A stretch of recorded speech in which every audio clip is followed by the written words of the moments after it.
The House will be in order. Pursuant to the order of the House of January 9th, 2024, the chair will now recognize members from lists submitted by the majority and minority leaders for morning hour debate.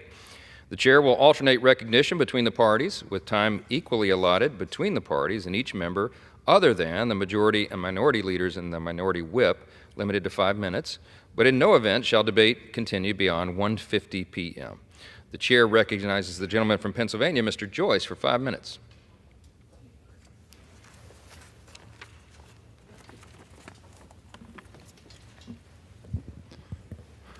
Thank you, Mr. Speaker. Mr. Speaker, throughout American history, leaders of various faiths have impactfully tended the needs of believers while simultaneously participating in political movements relating to significant issues such as equality, the right to vote, the sanctity of human life.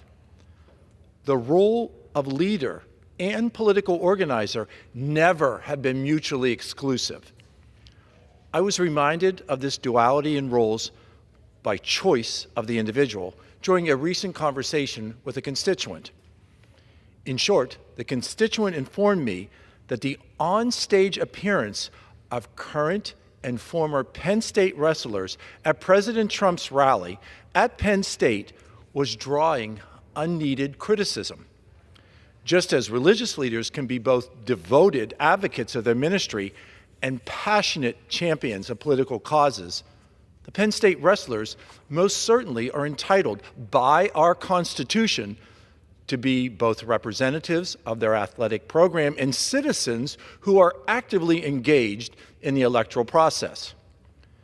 The Nittany Lion wrestling program is renowned, not only for producing national championship teams, but for developing wrestlers who have dominated their sport on the collegiate level and then represented our country in international competitions as recently as the Olympic Games in Paris this past summer. Our nation prides itself on the inclusive nature of our political process.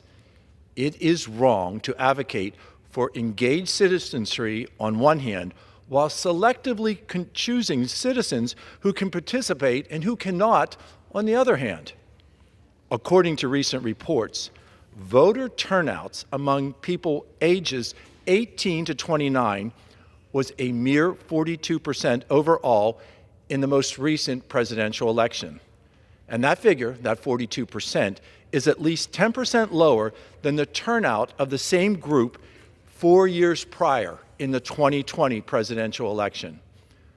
Mindful of that decline, the Penn State wrestlers, particularly those who are still pursuing their degrees, should be applauded for embracing one of our most cherished freedoms, the right to vote. Competing as a wrestler does not preclude an individual from expressing political viewpoints, despite criticism that might or might not be of partisan nature. As a proud Penn State alumnus, I witnessed firsthand the wrestlers exercising their First Amendment right to free speech and encouraging all Americans to cast their ballot. Our great nation needs the wisdom, enthusiasm, and talents of people across generations to overcome the challenges that were the focus of our most recent election. It is fair to say that the generation with the most at stake is the youngest generation. And so, it is their leadership that should be encouraged. It is their perspective that must be considered. And it is their voices that must be heard. For the benefit and for the enrichment of all Americans, I congratulate these young wrestlers for exercising their constitutional rights. And I personally thank them for their commitment to engaging in our political process. Thank you.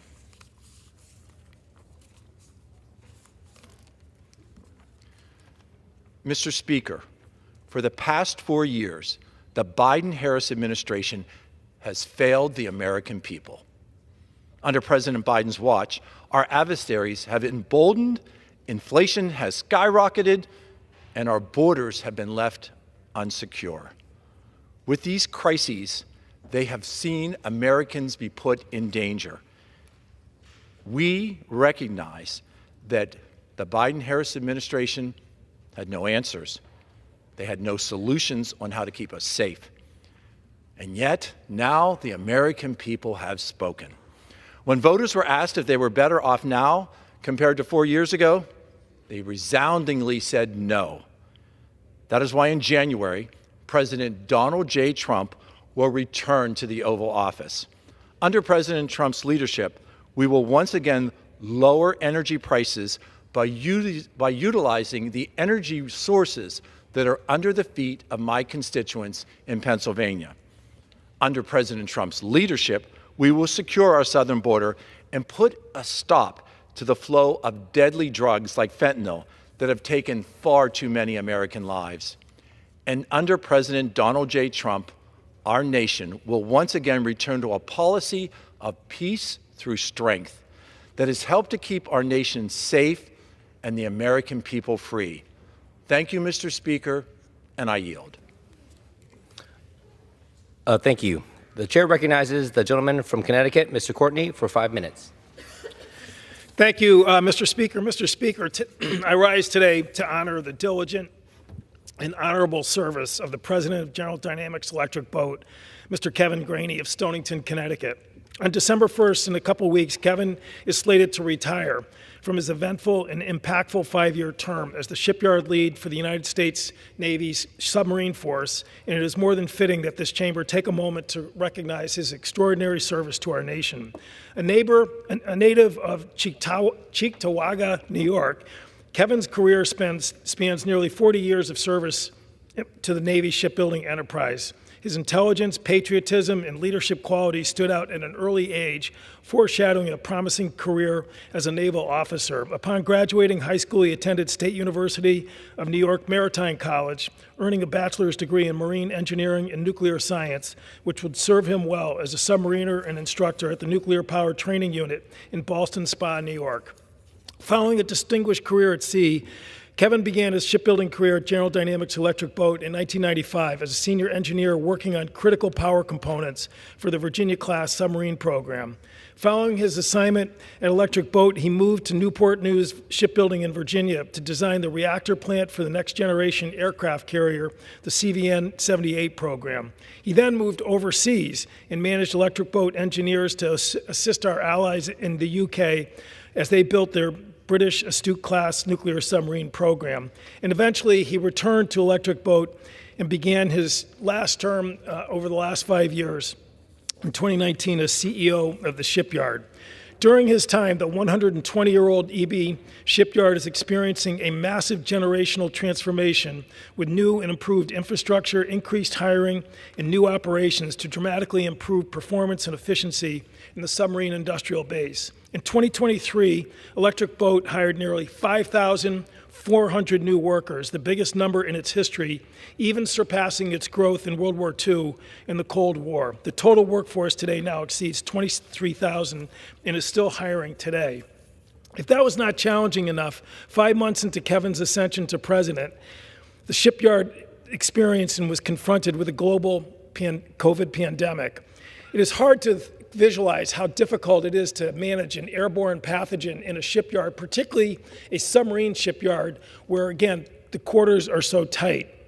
Nonetheless, they kept the shipyard open. They did not close for a single day during the pandemic, and that's because Kevin Graney overcame this crisis and skillfully managed operations to continue as a critical industry in our nation's security.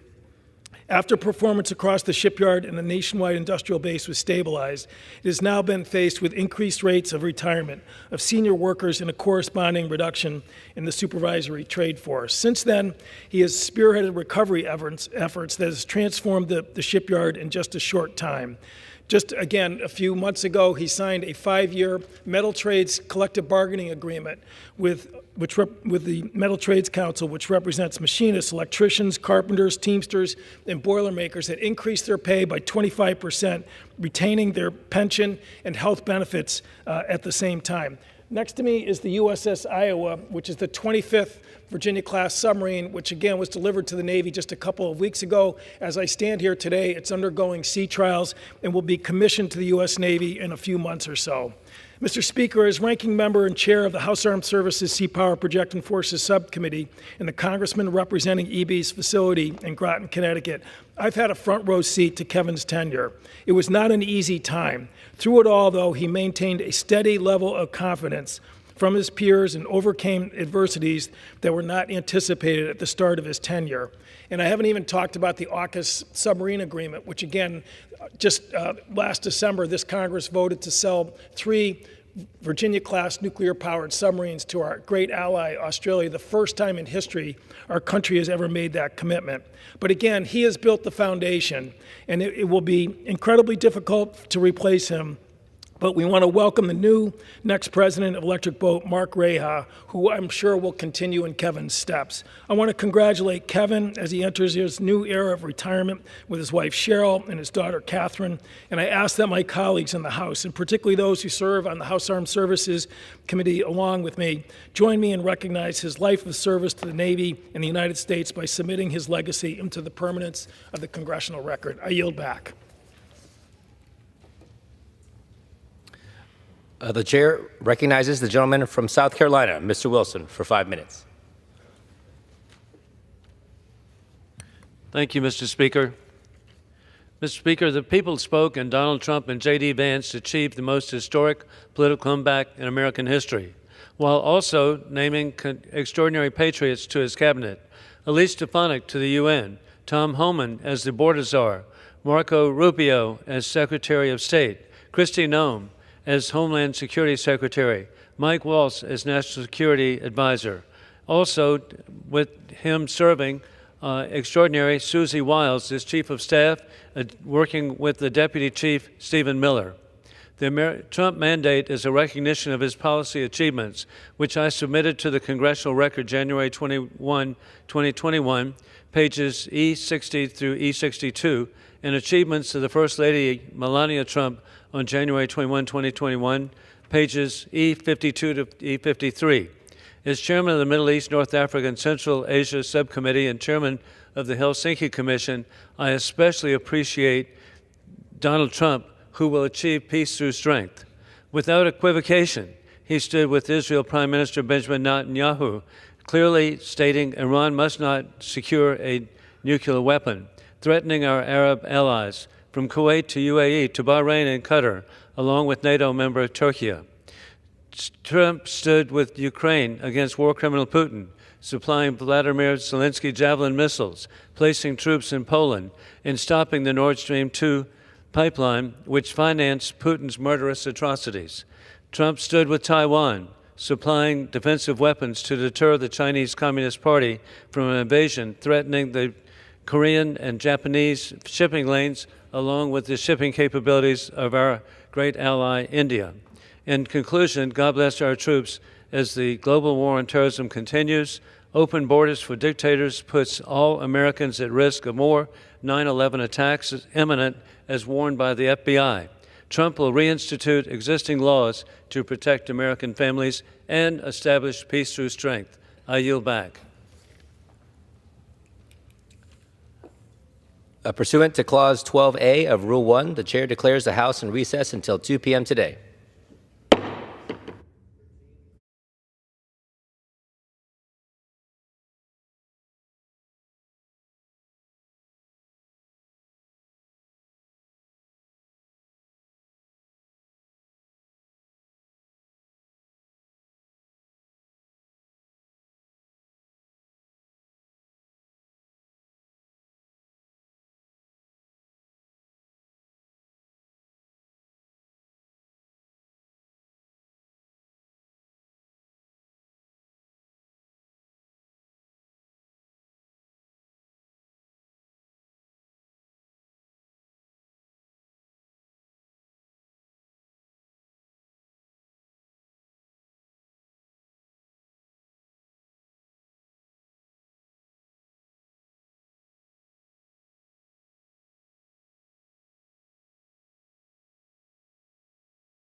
The House will be in order. The prayer will be offered by Chaplain Kibben. Would you pray with me? Holy and eternal God, we come before you, humbled by the mercy you have shown us in these last days and months. From your throne, you have borne witness to our less than loving behavior, our harsh rhetoric of the election season, and our insatiable desire to ensure that the balance of power tips in our favor. Remind us again that the mellifluent words, the most convincing arguments are but a noisy gong or a clanging cymbal if they are not grounded in love. And even if our certitude and sureness, our knowledge and conviction are enough to move mountains, if we do not love both our neighbor and our adversary, all our success amounts to nothing. Teach us again how to be patient and kind, neither envious nor boastful, arrogant or rude. Wherever we stand, may we not insist things go our way, nor hold a grudge when they don't. But in your truth, show us how to bear all things, believe all things, hope all things, and endure all things. And above all, to strive to be bearers of the greatest of all things, love. In your merciful name we pray. Amen. The chair has examined the journal of the last day's proceedings and announces to the House the approval thereof. Pursuant to Clause 1 of Rule 1, the journal stands approved. The Pledge of Allegiance will be led by the gentleman from South Carolina, Mr. Wilson. Everyone, including our guests in the gallery, please join in.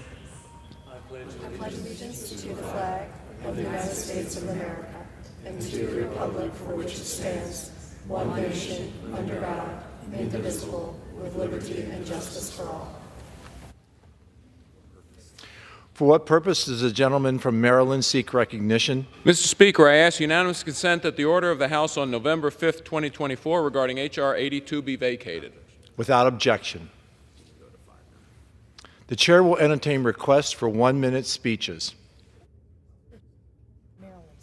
For what purpose does the gentleman from Maryland seek recognition? Mr. Speaker, I seek recognition to address the House for 1 minute, unanimous consent to address the House for 1 minute and to revise and extend my remarks. Without objection, the gentleman is recognized for 1 minute. Thank you, Mr. Speaker. I rose to vacate the order of the House on November 5th because having reviewed the Speaker's announced policies, the decision in the chair should have been to not entertain the motion to table on that day. I yield back. The gentleman yields back. For what purpose does the gentleman from Massachusetts seek recognition? The gentleman is recognized. Mr. Speaker, I rise today to recognize and honor my constituent, Dr. Victor Ambrose of the University of Massachusetts Chan Medical School, on being awarded the Nobel Prize for his work on microRNA. He shares this tremendous distinction with Gary Ruvkin of Harvard Medical School, and I'm proud to be from Massachusetts today. Mr. Speaker, decades ago, scientists discovered that our genes, the tiny strands of DNA that make us who we are translated into another compound called RNA, which helps make sure our cells function.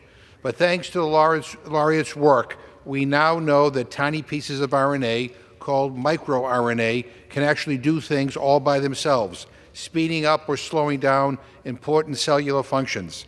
Their work has opened up unprecedented new research opportunities when it comes to all kinds of things, including cancer treatment. So thanks to this work, we've learned more about we've learned more about how we become who we are. Dr. Ambrose, I speak for Worcester, for Massachusetts, for the United States and the world when I say thank you for your contributions to our understanding of how we become who we are. And with that, I yield back my time. The gentleman yields. For what purpose does the gentleman from South Carolina seek recognition? I ask unanimous consent to address the House for 1 minute and revise and extend my remarks. Gentleman is recognized. Thank you, Mr. Speaker. Congratulations to Speaker Mike Johnson for his achievements of the passage of critical legislation in the House and his leadership in maintaining the Republican majority. Quote, "We flipped blue seats red, and we kept this majority," end of quote, said Speaker today on the Capitol steps with the proven leaders Steve Scalise, Tom Emmer, and Richard Hudson. The Speaker heard from the American people and has given them voice and change that Americans deserve. Families have suffered high prices for everyday items, dangerously open borders, and national security in jeopardy. Speaker Johnson has pledged, quote, "We're going to raise America First banner over this place," end of quote. I was grateful to, in July, be with the Speaker in Milwaukee to lead the applause for his statement of being a Reaganite for peace through strength. In October at Lake Como, Italy, I was there as he represented America so well. And last month at Mar-a-Lago, I was grateful to be present as he confirmed the Trump-Johnson partnership. In conclusion, God bless our troops as the global war on terrorism continues. Open borders for dictators put all Americans at risk of more 9/11 attacks imminent, as warned by the FBI. Trump will reinstitute existing laws to protect American families.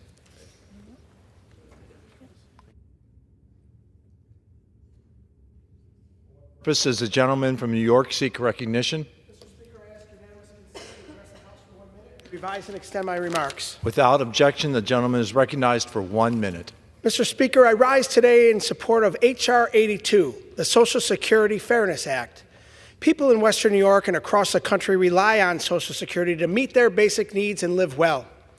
This bipartisan legislation fixes loopholes that unjustifiably cut benefits for millions of Social Security recipients. This Social Security Fairness Act repeals the windfall elimination provision and the government pension offset. Existing provisions of the Social Security Act that slash Social Security for millions of public workers, dedicated public servants, teachers, firefighters, postal workers, police officers, and their spouses or widows are unfairly seeing Social Security cuts because of these loopholes. This is a slap in the face of the people who have given so much to our communities. All Americans deserve the benefits they worked so hard to earn, and this bill delivers on this promise, but especially those who have dedicated their lives to public service. I urge my colleagues to pass this legislation swiftly and deliver for our fellow Americans. I yield back.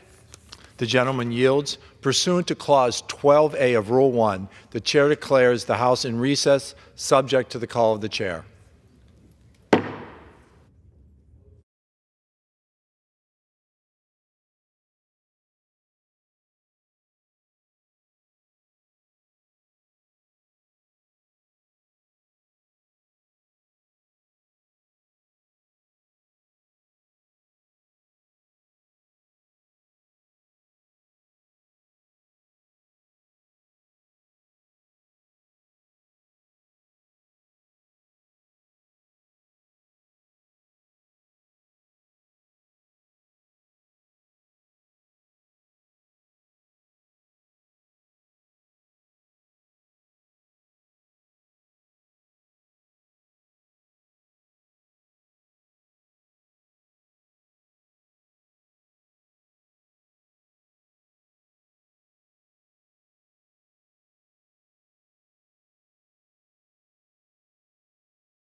The House will be in order.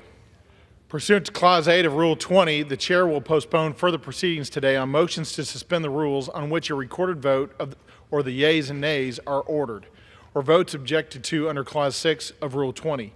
The House will resume proceedings on postponed questions at a later time. For what purpose does the gentleman from Texas seek recognition? Mr. Speaker, I move to suspend the rules and pass the bill H.R. 5342, otherwise known as the Equal Treatment of Public Servants Act of 2023. The clerk will report the title of the bill. H.R. 5342, a bill to amend Title II of the Social Security Act to replace the windfall elimination provision with a formula equalizing benefits for certain individuals with non-covered employment and for other purposes. Pursuant to the rule, the gentleman from Texas, Mr. Arrington, and the gentleman from Connecticut, Mr. Larson, will each control 20 minutes. The Chair now recognizes the gentleman from Texas. Mr. Speaker, I ask unanimous consent that all members have 5 legislative days to revise and extend their remarks and submit extraneous material on this bill under consideration. Without objection. Mr. Speaker, I yield myself such time as I may consume. The gentleman is recognized. Mr. Speaker, we have a great injustice that has persisted for now 4 decades, where some of our hardest working fellow Americans, public servants in certain states where they have non-Social Security covered employment, or to say it this way, where they have teacher retirement systems separate from Social Security, or firefighter retirement systems separate from Social Security. So in these states, we have what is called a windfall elimination provision in the Social Security law, which has shortchanged 2 million roughly hardworking public servants. Now, some people are still getting a windfall, but the vast majority are not getting what they earned and what they put into the Social Security system.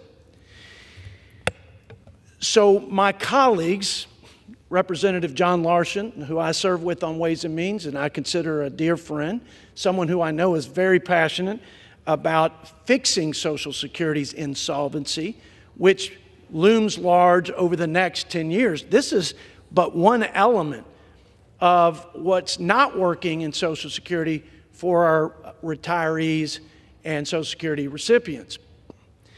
To solve this inequity and injustice, some of my colleagues have decided they would just repeal the windfall elimination provision altogether. Well, that sounds good, but it's going to cost $192 billion to do that. Now, we shouldn't be constrained by cost to do the right thing, but to repeal the windfall elimination provision would go back to pre-1983, when we had a windfall to certain Americans in the same states where they had independent retirement systems, and we were spending more money for certain retirees than they put into the Social Security system. So there was a great discrepancy and inequity between these individuals in these states and the vast majority of the tens of millions of other retirees across the country. So you had a teacher or firefighter in certain states, like Texas, pre-1983, getting a windfall, large sums of money, over similarly situated people in other states, firefighters and teachers doing the same work, making roughly the same amount of money, but getting less benefits.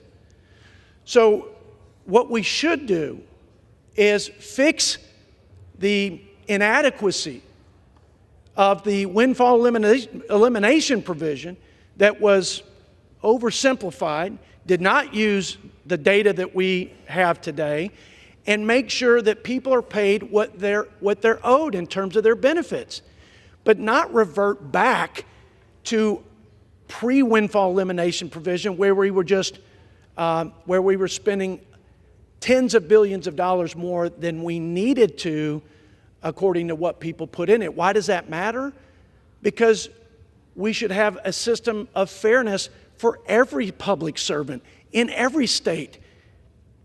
Every retiree that fits that, that definition. It's also because if we start just throwing money at this and allowing windfall payments to certain retirees, we're going to accelerate the insolvency of the Social Security Trust Fund. And one outside expert says that we will accelerate that if we go to H.R. 82 and just, pull the plug on windfall elimination provision as opposed to fix it and get it right. We'll accelerate it by 6 months. And so we should be responsible in how we do this. We should consider retirees in every state, and we should also consider future retirees, because what we do and how we solve problems doesn't just impact the people who've been shortchanged, and we need to deal with that, but we will impact future retirees as well. And I'm just simply asking my colleagues to do the right thing, address this inequity with WEP and our public servants, but do it the right way so that we don't compromise the integrity and the fiscal responsibility of managing the trust funds and put these public servants now, once again, at odds with the vast majority of public servants who are retired. That's a mouthful, John Larson, by the way. This is a complex issue, but what's not complicated is people who've been shortchanged need to get the money that they rightfully are owed by their government. And I think I can start there and say, Democrat and Republican colleagues alike agree on that. But my bill will do it in a fiscally responsible way. I think this H.R. 82 is well intended, but it's going to accelerate the bankruptcy of Social Security, and that's not good for anybody, current or future retirees. I yield the balance of I reserve the balance of my time, Mr. Speaker. The gentleman from Texas reserves. The gentleman from Connecticut, Mr. Larson, is recognized. Thank you, Mr. Speaker. I yield myself as much time as I may consume, and want to start by acknowledging my good friend and colleague and thank him. I think his heart is in the right place. I think he's attempting, and let me say, having worked on this issue for a number of years, to have a Social Security, and in this case a portion of it, come to the floor, albeit under suspension and not through regular order, Mr. Speaker, is a step in the right direction.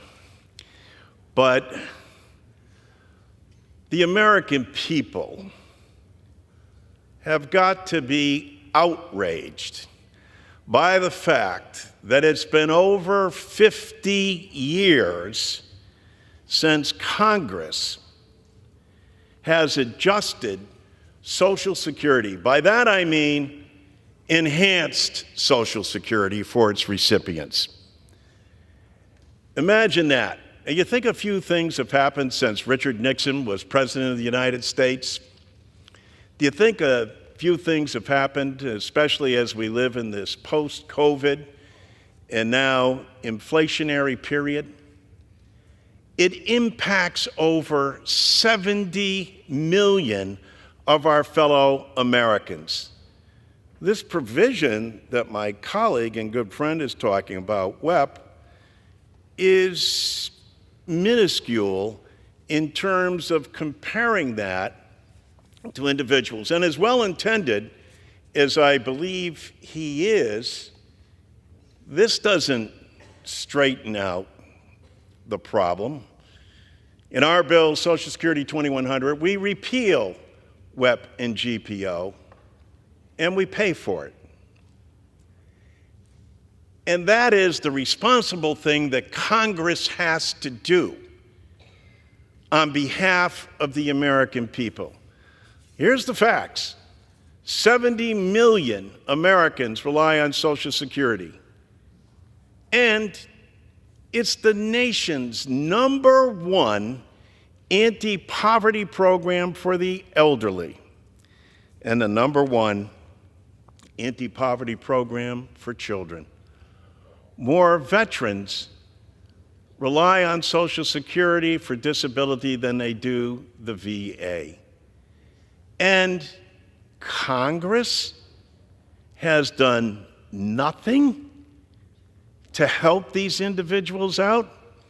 Add to that, Mr. Speaker, the fact that 10,000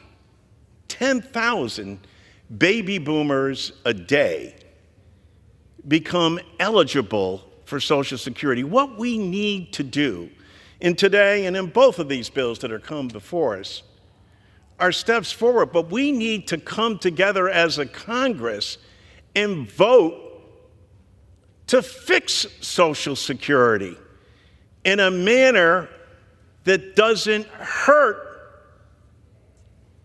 or cut benefits for individuals that haven't seen a benefit enhancement in more than 50 years. And we come here today and say, here's a crumb. But even in the form of this crumb, this proposal will cut benefits for hardworking, everyday Americans. I respect my colleague, and I do believe that his heart is in the right place. But Congress, and both sides, have responsibility here. But perhaps now there is an opportunity for us to act. Perhaps the fact that even under suspension, not regular order with public hearings where viewers get to see and actually hear from expert witnesses and get to hear both the fiscal side of what needs to be paid for, but also the benefit side in terms of what has not been done. Imagine, my dear friend knows this, 5 million of our fellow Americans, and they're in Texas and they're in Connecticut, get below poverty level checks from their government. So it's great that you have a proposal for WIP, but 5 million people currently on Social Security get below poverty level checks from the wealthiest nation in the world and from a country that's had a program in place, but Congress hasn't acted in over 50 years. 5 million. Most of them are women, and most of them are women of color. Then there's more than 33 million who the only benefit that they have, the only thing that keeps them out of poverty is Social Security. And Congress hasn't acted since 1971, and these people will be hurt by this proposal. Benefit cuts in a time of inflation. Ask your constituents back home, Mr. Speaker, whether or not they can afford this cut. Now, here's the other irony. Here we have one of the great economic development plans ever instituted by the United States Congress. That's right, an economic development plan, Social Security. How so? Every district on average has about 143,000 on average Social Security recipients. Every district monthly receives on average $200 million in cash coming into their district. In fact, my dear friend and colleague here, $222 million comes into your district on a monthly basis. And you have more than 95,000 retirees, 9,000 children who get money from Social Security, 10,000 widows, 4,800 spouses, and 14,000 disabled. And Congress has done nothing. Nothing. And these cuts that will take place because Congress hasn't stepped up and said we need to fund this program, not cut it. Some may argue, well, you know, back in '83 they did do something. But yeah, what they did is they raised the age. Another great proposal on the other side. For every year you raise the age, that's a 7% cut in benefits. So let's raise the age to age 70, the Republican Study Committee says. And what does that do? Cuts benefits by 21%. Aren't you glad that you worked hard and invested and put your money aside so that you could find out that, yeah, well, what we're going to do is raise the age so you work longer, and as you're living longer, we expect that you'll get less in retirement, not more. It makes no sense whatsoever. We need to come together as a Congress and vote to enhance the nation's #1 anti-poverty program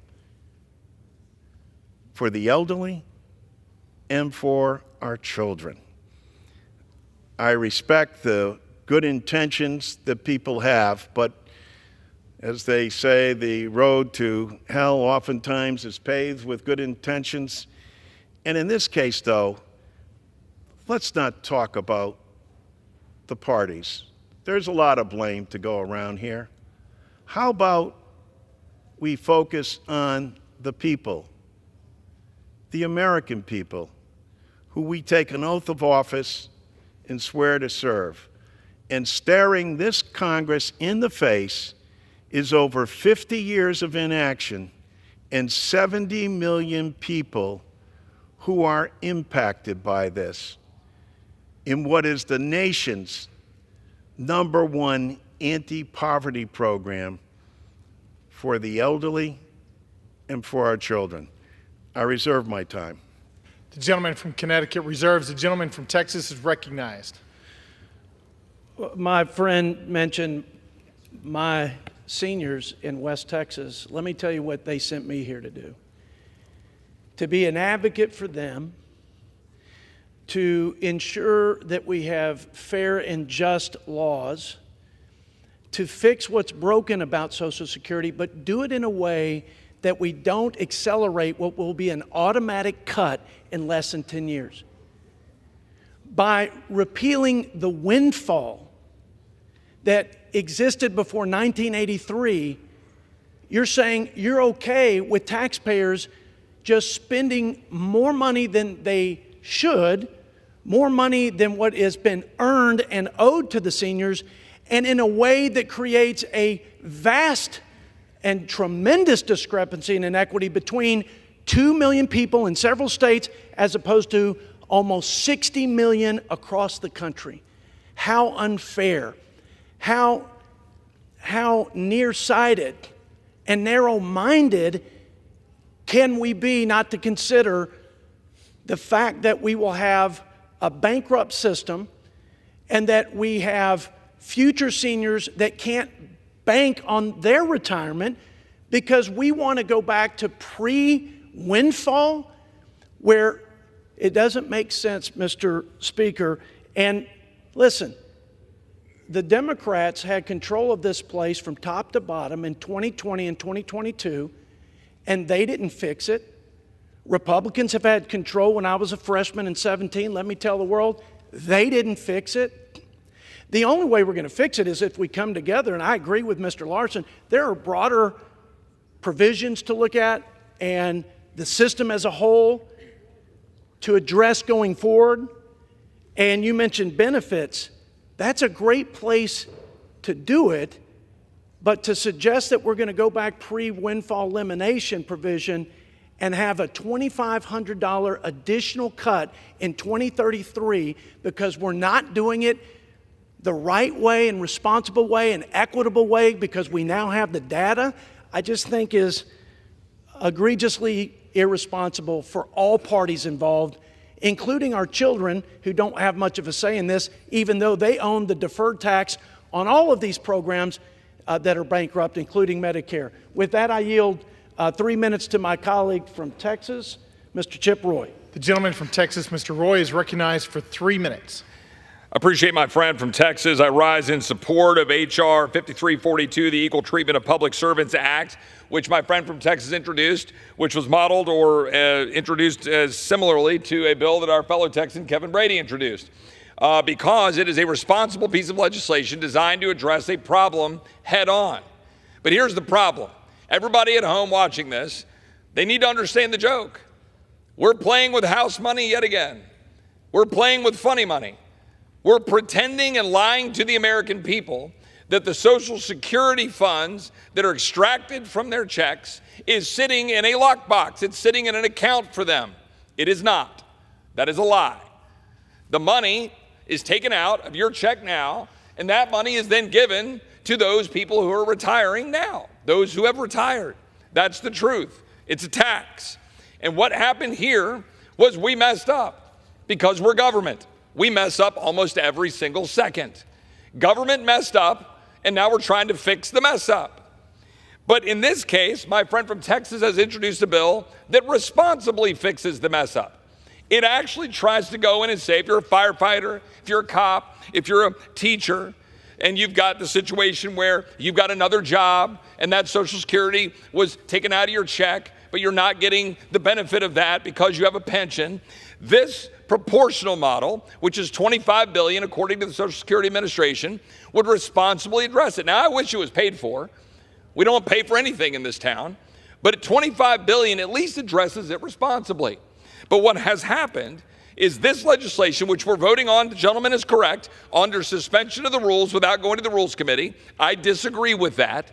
It should not be being done under suspension.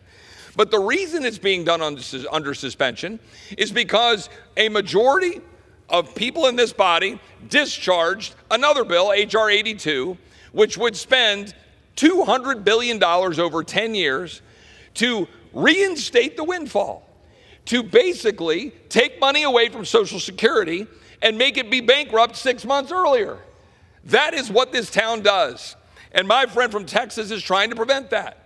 We had to engage in political rule-making warfare on the floor of the House, which we addressed today to try to fix it and put the genie back in the bottle, to guarantee that we would at least get a vote on this good bill instead of the disaster that is a $200 billion hole in the deficit that will bankrupt Social Security at least 6 months earlier, according to the Social Security Administration.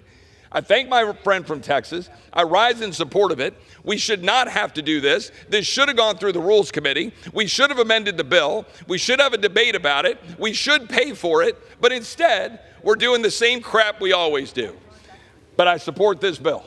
I yield back. I think the gentleman from Texas, this will be budget neutral over the 75-year for the trust fund, according to the actuarials. And I thank him for his comments and reserve the balance of my time. The gentleman from Texas, Mr. Arrington, reserves. The gentleman from Connecticut is recognized. Well, I have to say, I do agree with Mr. Roy's last statement that what we needed is to go through regular order, and what we needed is to pay for it.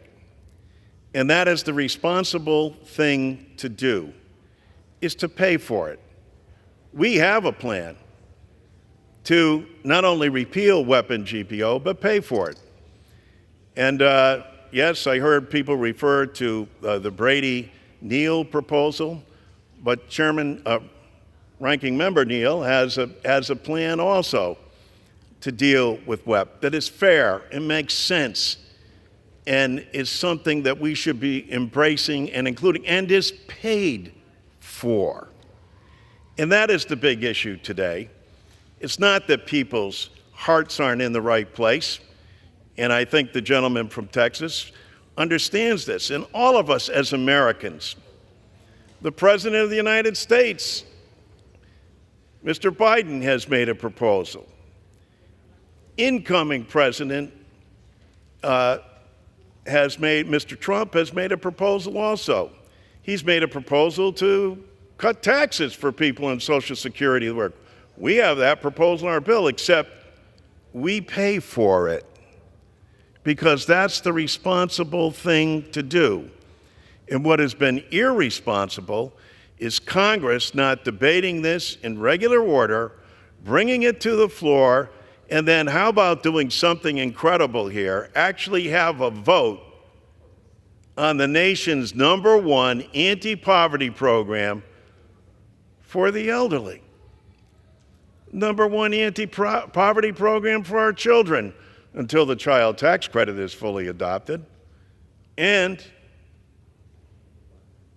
the program that more veterans rely on for disability than the VA.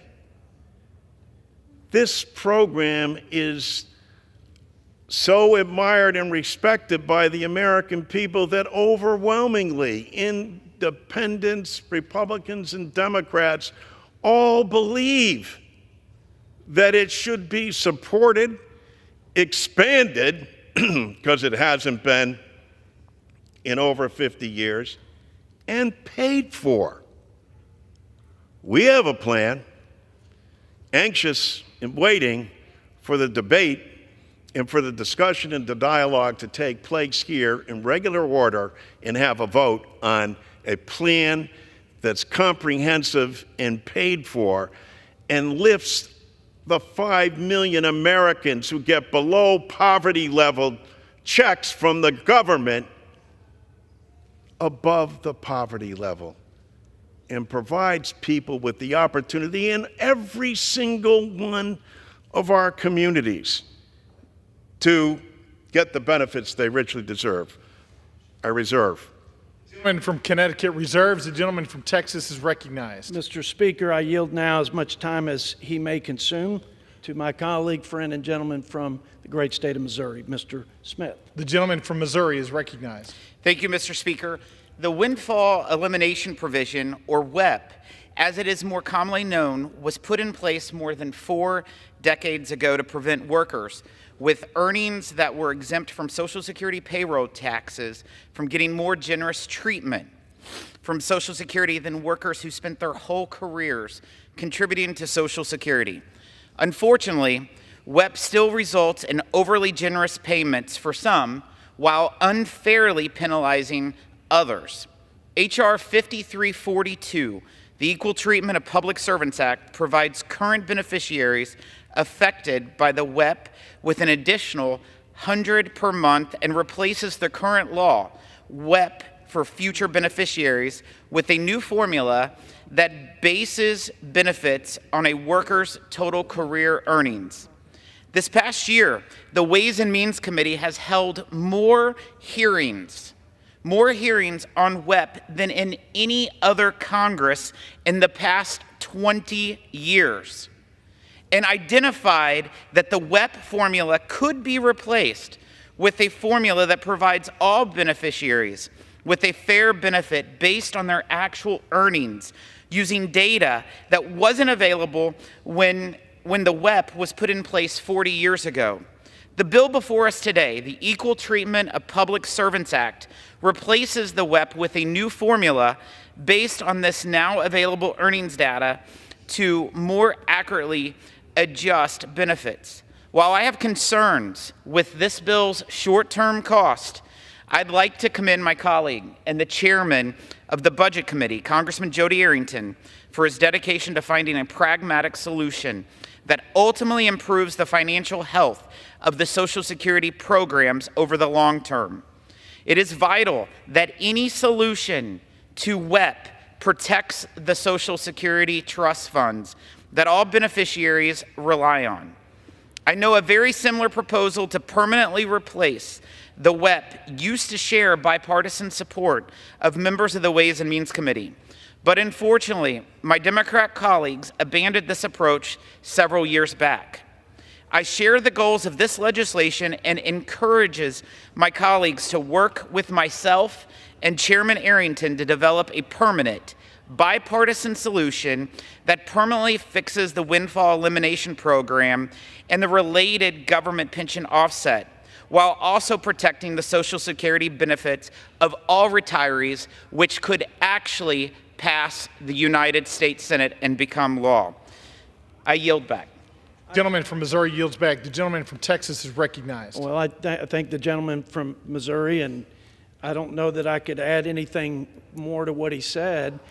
We're trying to fix this inequity that exists with this subset of the retirement or Social Security beneficiary population.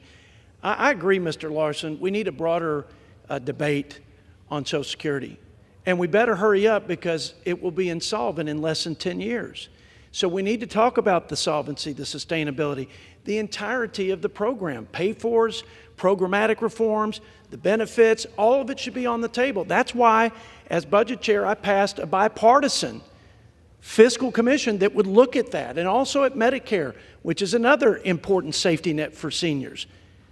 But we're talking about one specific, I love your passion, and I hope that we can get thoughtful members on both sides of the aisle, like yourself, to sit at the table and do the right and responsible and mature thing and actually work on a compromise solution like Ronald Reagan and Tip O'Neill did. I bet you'd agree with that. But we're not talking about the entirety of Social Security. We're talking about this subset of people affected by WEP, and it's about 2 million people. And what I don't want to do, I want to fix that for them. I want them to get the money they've earned, okay? Because the windfall elimination provision wasn't adequate. It didn't use good information. And so we still have people that are shortchanged, and we still have people getting a windfall, albeit less. When we have the ability and the wherewithal and the tools and the data to actually fix it without just eliminating WEP and going back to where the inequity is greater than what it is today, because my state and your state, those public servants would get more than they put into Social Security. And then we accelerate the insolvency. And then we add to the cuts that will be automatic on seniors by $2,500 in 2033. And we give almost no peace of mind and hope for future seniors and our children and grandchildren that this important anti-poverty safety net program for seniors will still be there when they need it. It's too easy just to throw money at every problem up here when you're borrowing from China and you've got a $2 trillion deficit that will double in 10 years. We have higher levels of indebtedness than we had when we were fighting Imperial Japan and Nazi Germany. This country is going to go into the fiscal ditch, never to come out, never to prosper, never to offer the American promise, never to lead the free world, because we're going to bankrupt it, because we don't know how to address these problems like every American does in their own household, in their businesses, at the state and local level. And that's conducting their business within their means, and not like there's a money tree at the Treasury Department where they can borrow ad infinitum. That's not reality. That's not reality. Let's fix it. Let's do it the right way. Let's not add to the debt. Let's not add to the inequity. Let's not accelerate the trust fund insolvency. And then let's do what you said, and I agree with you. Let's be men and women who love this country and are more concerned with solving these big problems than staying up here and being called congressmen and chairmen. Let's do the people's business. I'm ready. I'm ready. But this is a very finite subset, and we got the solution. It's not perfect, but it balances the things that need to be balanced, like these folks up there would at their homes, like my parents have to do back home in Plainview, Texas. Taxpayers deserve a voice as much as seniors, and my children deserve a voice as much as taxpayers. And that's what we're trying to do here. I hope we can get your support. I feel like that's about as compelling a pitch I can make. I think, John Larson, you ought to come over and fix this the right way with me, and then let's get that fiscal commission going, get our president to lean into this and do the Reagan-Tip O'Neill grand bargain so that we can actually really solve the bigger, broader issues that plague Social Security. With that, I think I'm done. Do I reserve? What if I'm just done? The gentleman from Texas reserves. The gentleman from Connecticut is recognized. Well, I have no further speakers, and I'm prepared to close. Gentleman from Connecticut is recognized. Thank you, Mr. Speaker. Well, I think you gave a very impassionate plea, but I think we have to dispense with we're throwing money at the problem.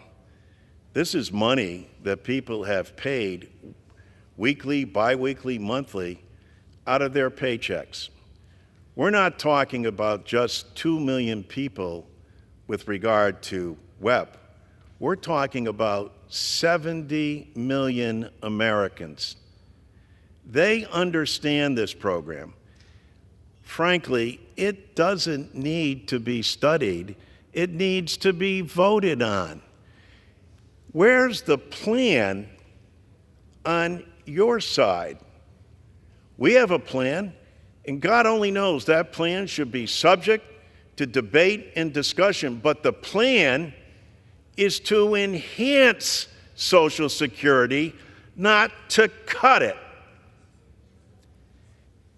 so that people who are currently struggling, people now, today, not waiting for a study, but as we speak, are getting below poverty level checks. And you stand there and tell me we're throwing money at them? They didn't think it was throwing money when they were paying the money out of their paycheck, and they put their trust and confidence in the United States of America to return to them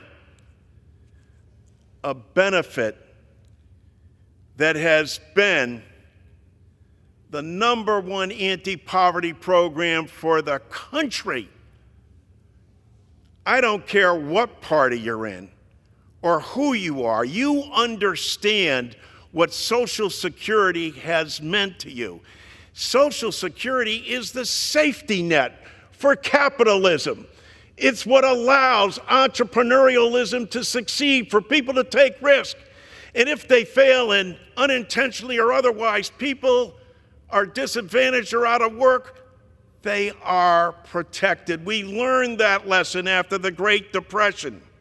And if you think it can't happen again, it can. In 2008 and 2009, people saw their 401k become a 101k.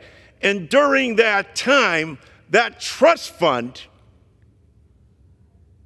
never missed a payment. Not a pension payment, not a disability payment, not a spousal or child payment. What it needs is Congress to act and Congress to vote. And Congress is going to go one of two ways. They're either going to enhance the benefit and say, hey, you know what? This hasn't been adjusted in over 53 years. And we recognize we have the responsibility to do that. But we haven't acted. We haven't voted. Both sides haven't acted. But now is the time for us to act and to vote and put a plan in front of people that they get the opportunity to choose. If you got a better plan, we've got one. We've got one that expands benefits and is paid for. We actually have the temerity to ask people that pay nothing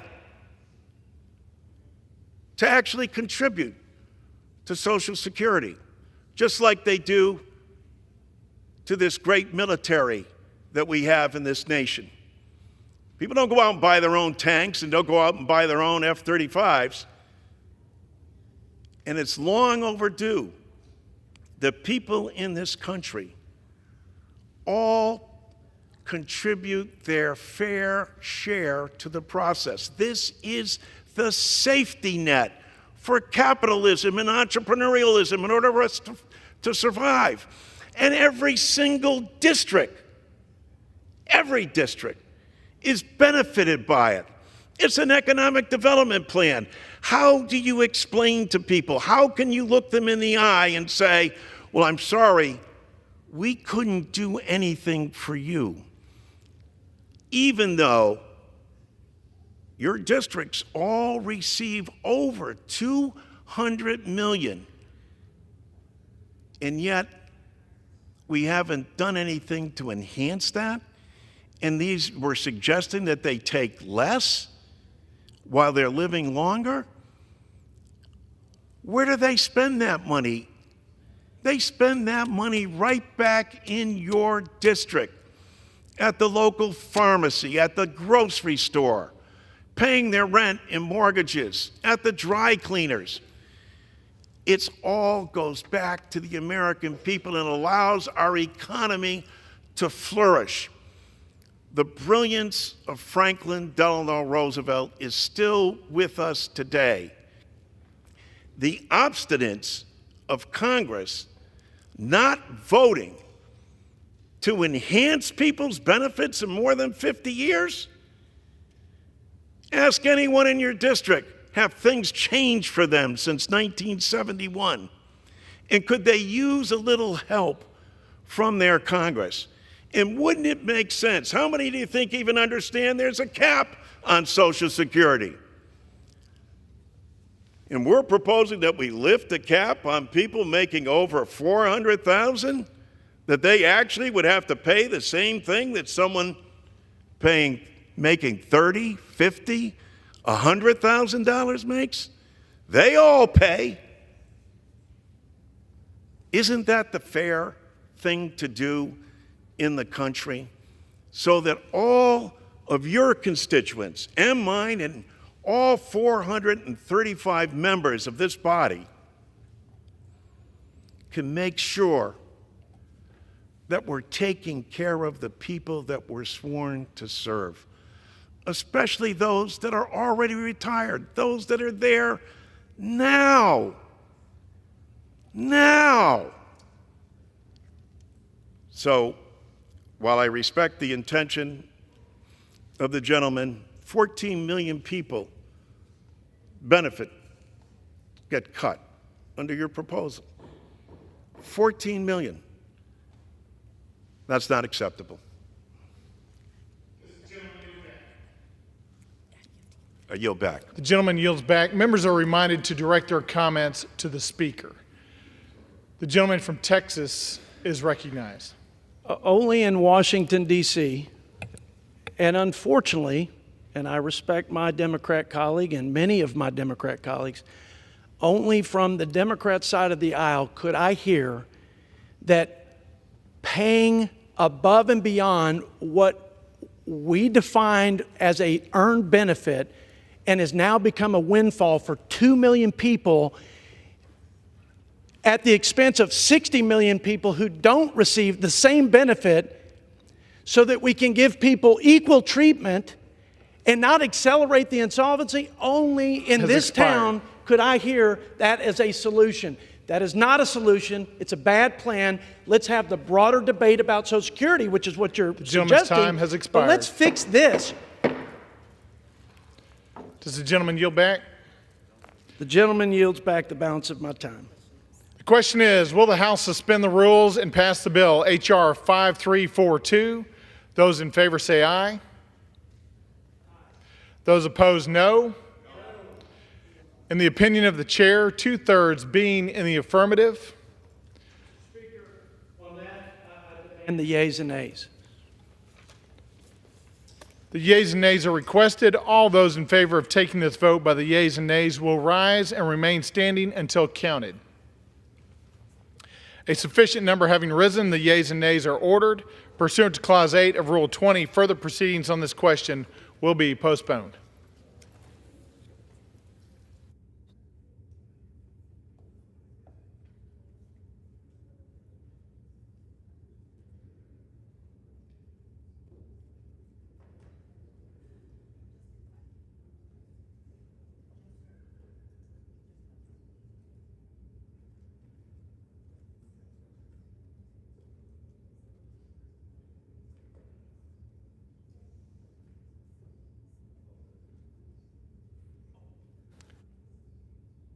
For what purpose does the gentleman from Missouri seek recognition? Thank you, Mr. Speaker. I move to suspend the rules and pass the bill H.R. 82, the Social Security Fairness Act of 2023. The clerk will report the title of the bill. H.R. 82, a bill to amend Title II of the Social Security Act to repeal the government pension offset and windfall elimination provisions. Pursuant to the rule, the gentleman from Missouri, Mr. Smith, and the gentleman from Connecticut, Mr. Larson, each will control 20 minutes. The chair now recognizes the gentleman from Missouri. Mr. Speaker, I ask unanimous consent that all members have 5 legislative days to revise and extend their remarks and submit extraneous material on the bill under consideration. Without objection. Thank you, Mr. Speaker. Mr. Speaker, I rise to speak on H.R. 82, the Social Security Fairness Act of 2023, which fully repeals Social Security's windfall elimination provision and government pension offset. The WEP and GPO are 2 Social Security policies that adjust benefits for workers who receive a pension from jobs that were exempt from Social Security payroll taxes, frequently police, firefighters, teachers, and other public servants. These 2 provisions affect around 4% of all Social Security beneficiaries, more than 60% of whom are concentrated in 10 states. These 2 policies were put in place more than 4 decades ago to prevent workers with earnings that were exempt from Social Security payroll taxes from getting more generous treatment from Social Security than workers who spent their whole careers contributing to Social Security. Unfortunately, these policies still result in overly generous benefits for some while unfairly penalizing others. This Congress, the Ways and Means Committee, has held more hearings on WEP and GPO than any other Congress over the past 20 years. At our first hearing, at a fire station in Baton Rouge, Louisiana, we heard directly from American retirees who have been affected by these flawed provisions, which took most of them completely by surprise. At our second hearing, we identified that there are alternatives to the current WEP and GPO formulas using data that wasn't available when those 2 provisions were put in place 40 years ago that would provide all beneficiaries with a fair benefit based on their actual earnings. While the Social Security Fairness Act repeals the flawed WEP and GPO, it is far, Mr. Speaker, from being a perfect solution and does nothing to replace them with a fair formula. Unfortunately, without a replacement, this bill is projected to cost Social Security almost $200 billion over the next 10 years and expedite Social Security's insolvency by about 6 months. When that happens, it's projected that all beneficiaries, not just those affected by the WEP and GPO, will receive a 20 to 25% benefit cut. The WEP and GPO are flawed, but they were put in place for a reason, to try and fairly account for workers holding jobs both outside and inside the Social Security system. I think everyone agrees they have done an imperfect job in treating all workers fairly, and that is certainly something we need to fix. However, to get rid of them without a replacement potentially trades unfair treatment for preferential treatment.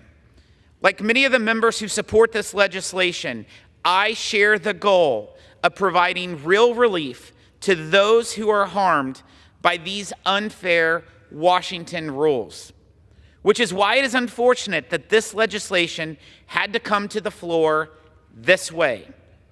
I would have much rather had a bipartisan solution that came to the floor through regular order that both repealed this formula but also replaced it while holding retirees and current workers harmless, which is why I appreciate that while he could have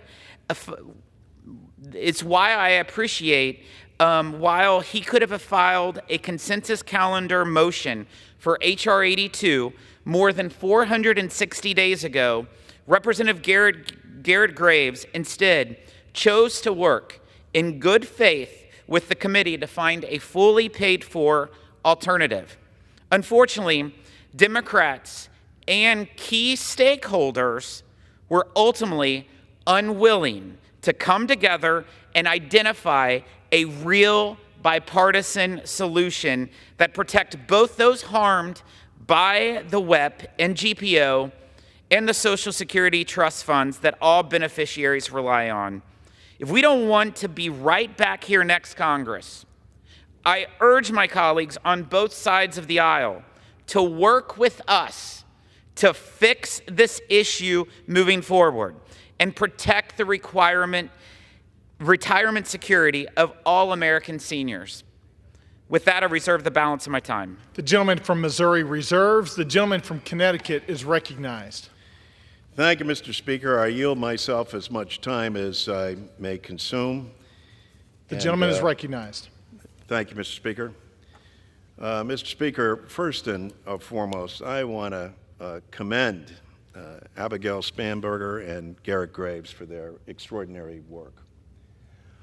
It's not often in this body, Mr. Speaker, that you're going to find a bipartisan group of more than 300 members that sign on to a proposal. Why?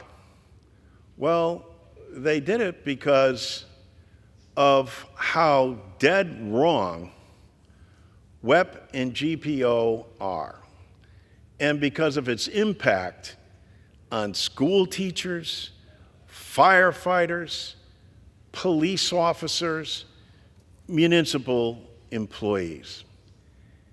And that's why it is so heartening to see colleagues on both sides of the aisle come together and say, yeah, there is a path forward, and yes, WEP and GPO need to be reformed, in fact, eliminated. I agree with the chair. We need regular order. We need regular order because Social Security needs to be addressed comprehensively. But if not for the work of Ms. Spanberger and Mr. Graves, we wouldn't even be here. There would be no dialogue, no discussion, no debate on the #1 anti-poverty program for the elderly and the #1 anti-poverty program for children, a program that protects spouses and their children that every American agrees with and understands.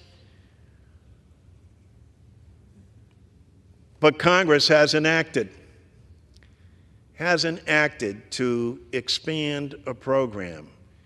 And in this case, hasn't acted to help people who actually worked other jobs and paid into a system and are wrongfully penalized. Which is why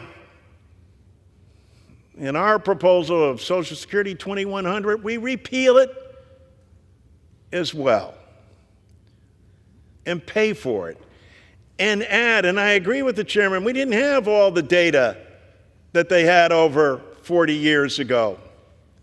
But now we do, and now we have that opportunity. And we have the momentum in a body that recognizes that not only is this unfair, but to have 5 million fellow Americans get below poverty level checks, that's fair. To not have increased or enhanced benefits, that's in over 50 years, that's fair. To not have a COLA that actually reflects what seniors spend their money on, isn't that unfair also? Yes, to tax Social Security with regular income after you've retired. Isn't that unfair? Yes. It needs to be addressed.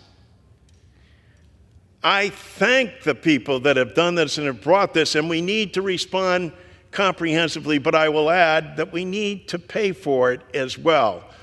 But people who have strove to bring this to the floor deserve tremendous credit, and I yield to Ms. Spanberger, 3 minutes. The gentlelady from Virginia is recognized.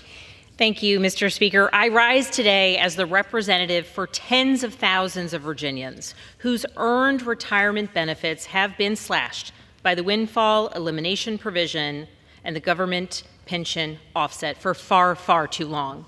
And I urge my colleagues, 330 of whom have co-sponsored this legislation, to join us in passing the Social Security Fairness Act this evening and put an end to this theft.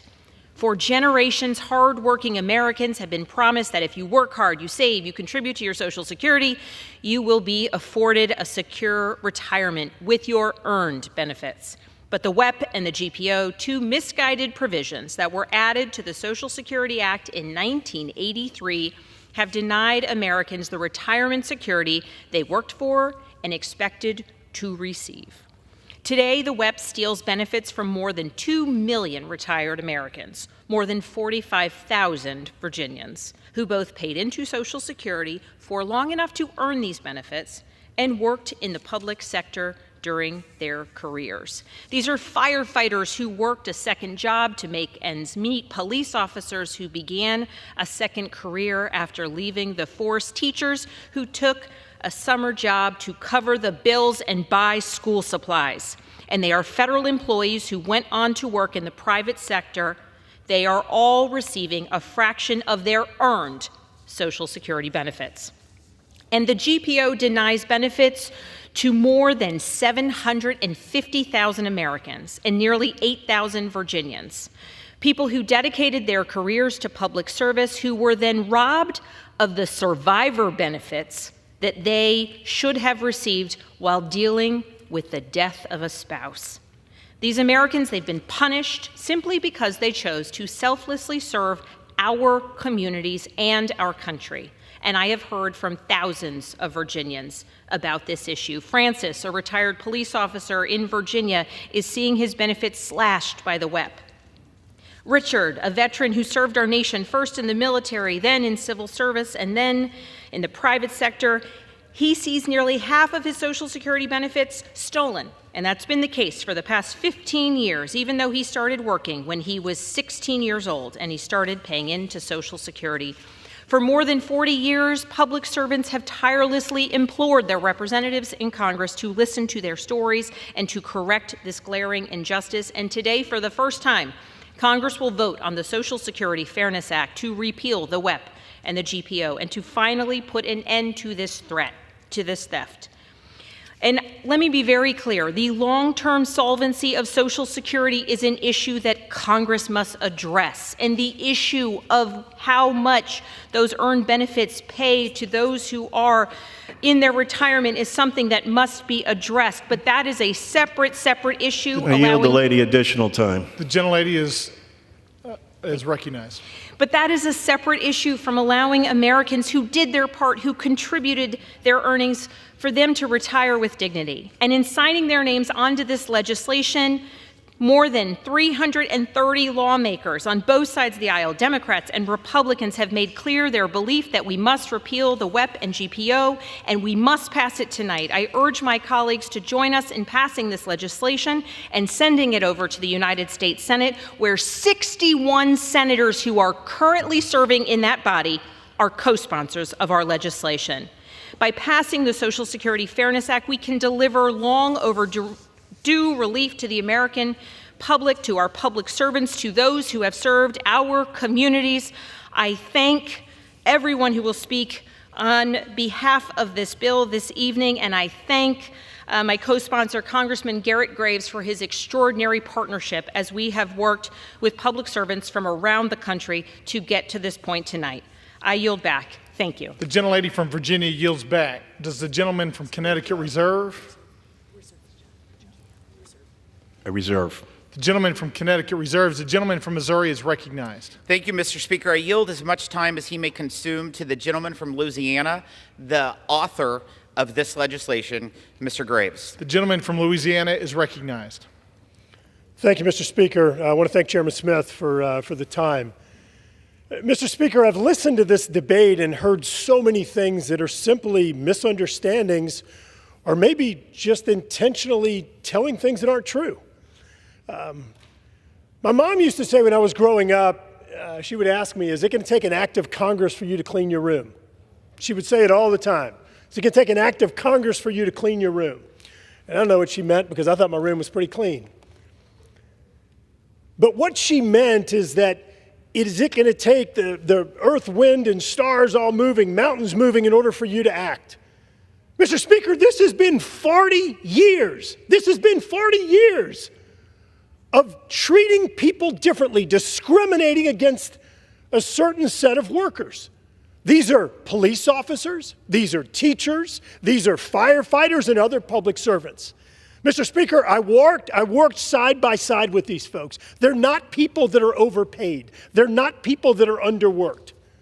Police officers, think about the crime issue, the defund police issue, the safety of our communities. They are integral to our state.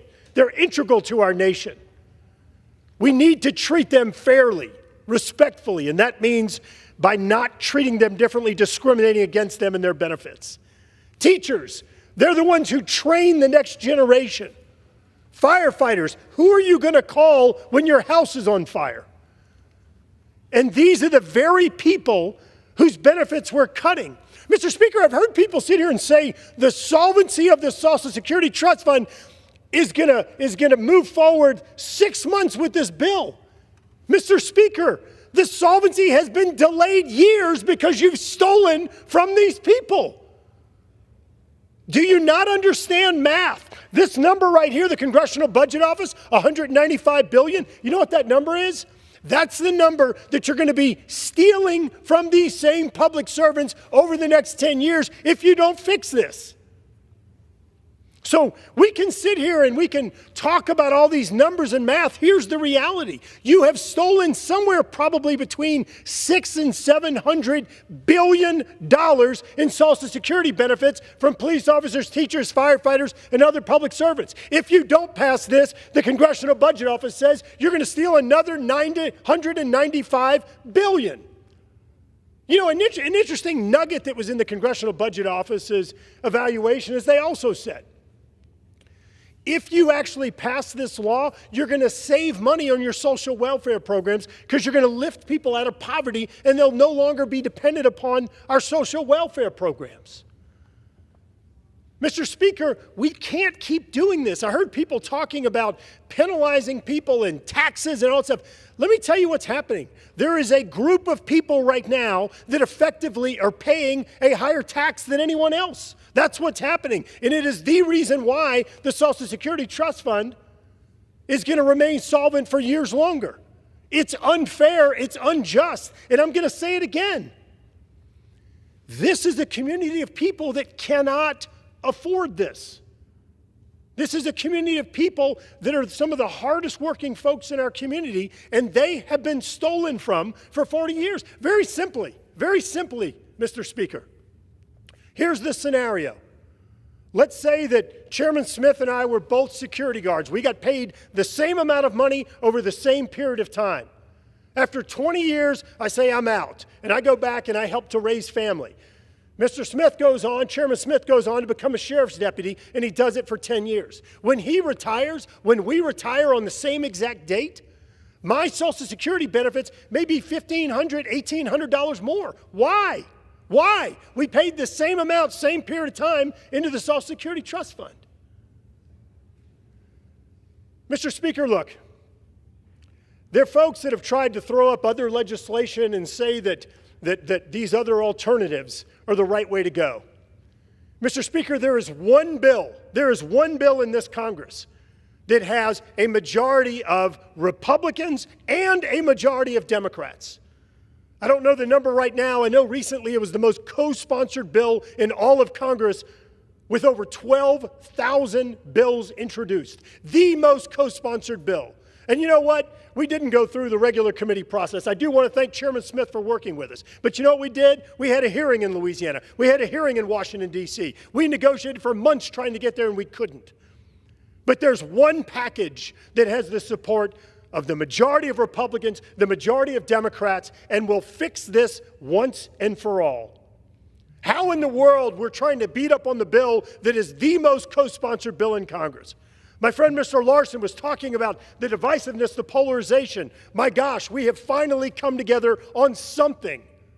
Let's pass this bill. Let's show America that we can do what's right and what's just.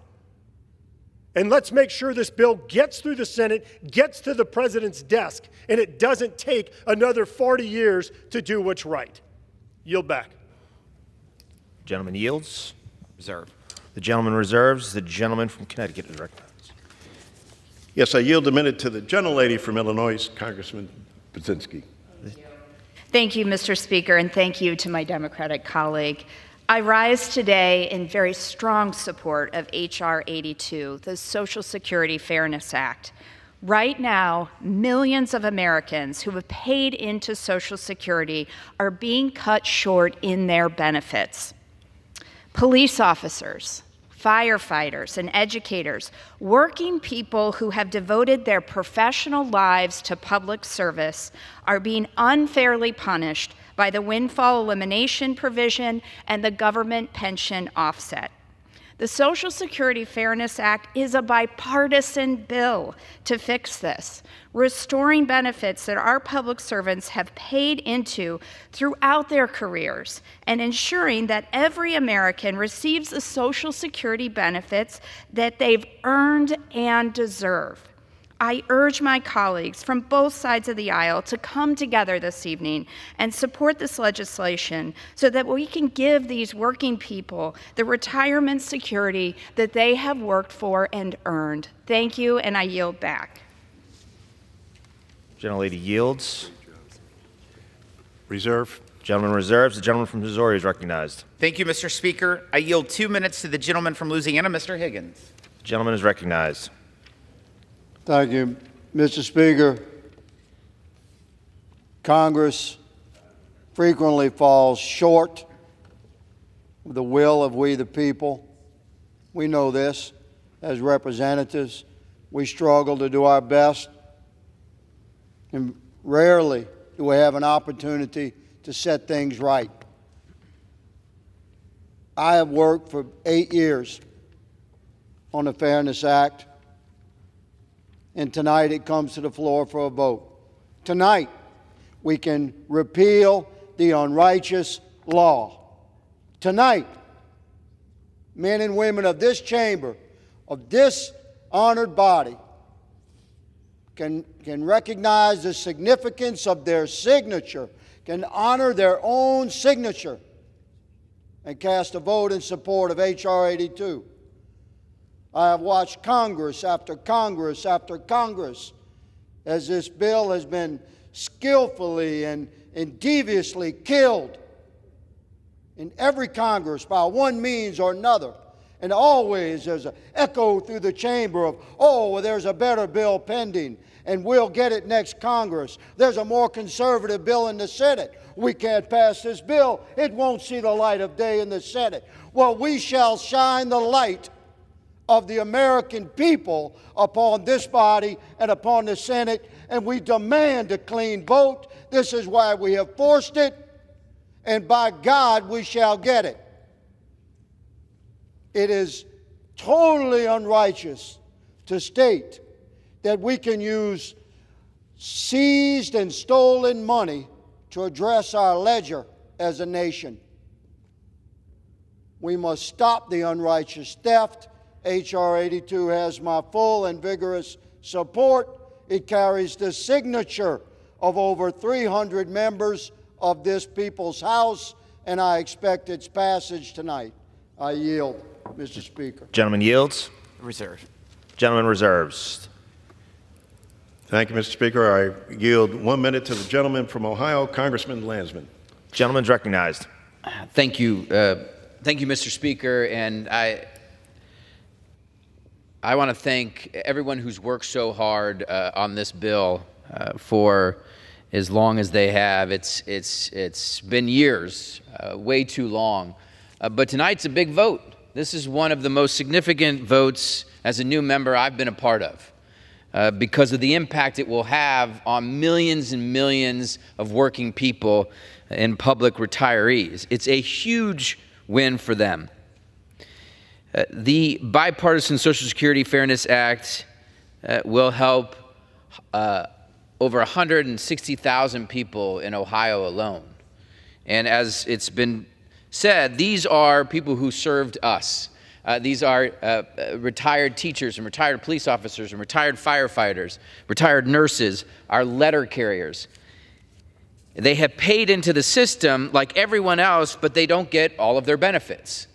And as it's been said, this is theft. I'm going to tell one quick story about a woman named Melissa from my district. She's been teaching kindergarten at a public school. Yield the gentleman an additional minute. Thank you. Public school for 20 years. When she retires next year, she is set to lose $2,000 a month that she has earned because of this provision. She's not alone. As I mentioned, over 160,000 others in Ohio, millions across the country. This is the most co-sponsored bill in the United States Congress. There are more than 60 members of the Senate that will pass this bill, or at least have said they will pass this bill.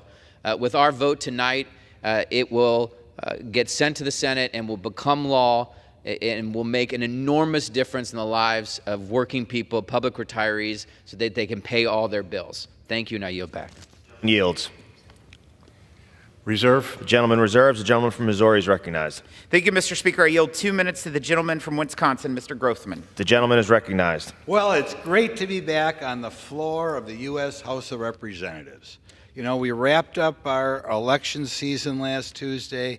I participated in debates, other people participated in debates, and we're all ready to go after that inflation, right? That inflation driving up food costs, driving up housing costs, driving up the cost of gasoline. And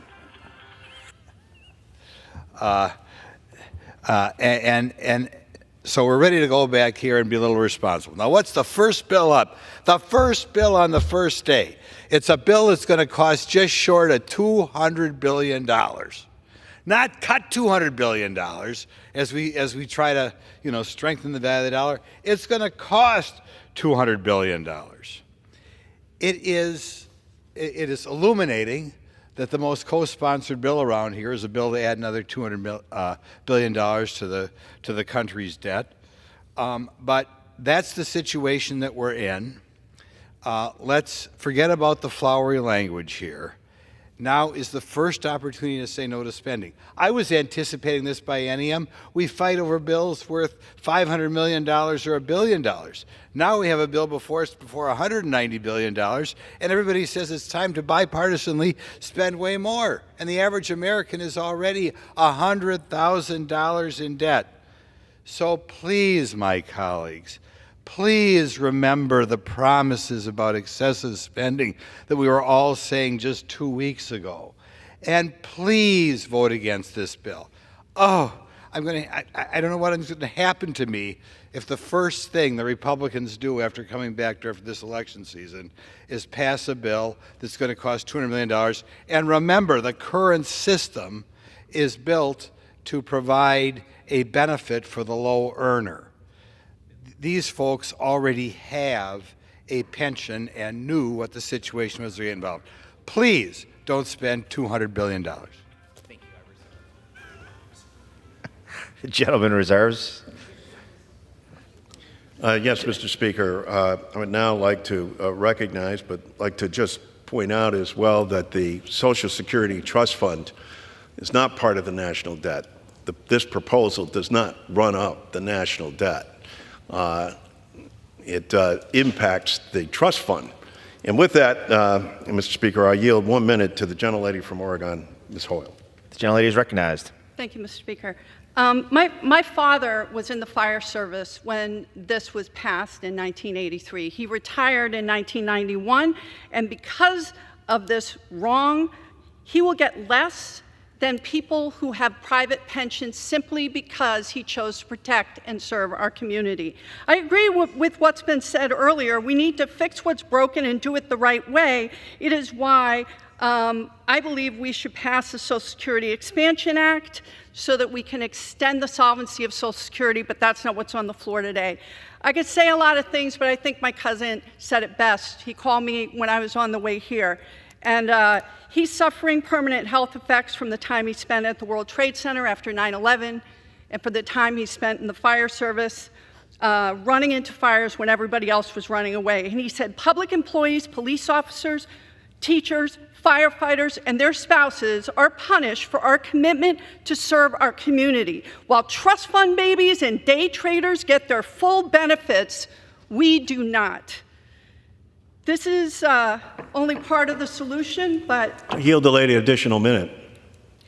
he said, Val, tell them they need to pass this bill. It's time to right this wrong. We have earned our benefits, and I encourage my colleagues to vote yes. I reserve. The gentleman reserves. The gentleman from Missouri is recognized. I reserve. The gentleman reserves. The gentleman from Connecticut is recognized.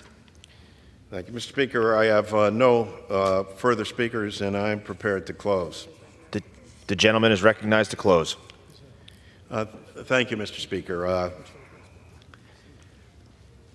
It is rare when you see in this body the number of people who have come together to support a bill. I think it demonstrates overwhelmingly how badly we need to come together and pass legislation that impacts the American people. And we see so many of them, as so eloquently stated by so many speakers today, especially Mr. Graves and Mr. Higgins, saying how these individuals have had money taken out of their paychecks and receive nothing. It's wrong. We all know that it's wrong. It needs to be corrected, and it needs to be paid for. I respect the idea and notion that we have to be fiscally responsible, but Social Security, the trust fund, is so solid, but for one thing: the inaction of the United States Congress for more than 53 years, failing the American people, failing to do the right thing for teachers, for firefighters, for police officers. And you know, I'll bet everybody here has heard from firefighters unions and from the teachers union and from others who are standing up and saying this is flat out wrong and it needs to be, and they're absolutely right. But there are other people that are hurt as well when items aren't paid for. What lobby or who's here to speak for the 5 million Americans who get below poverty level checks from the wealthiest nation in the world? Who speaks for them?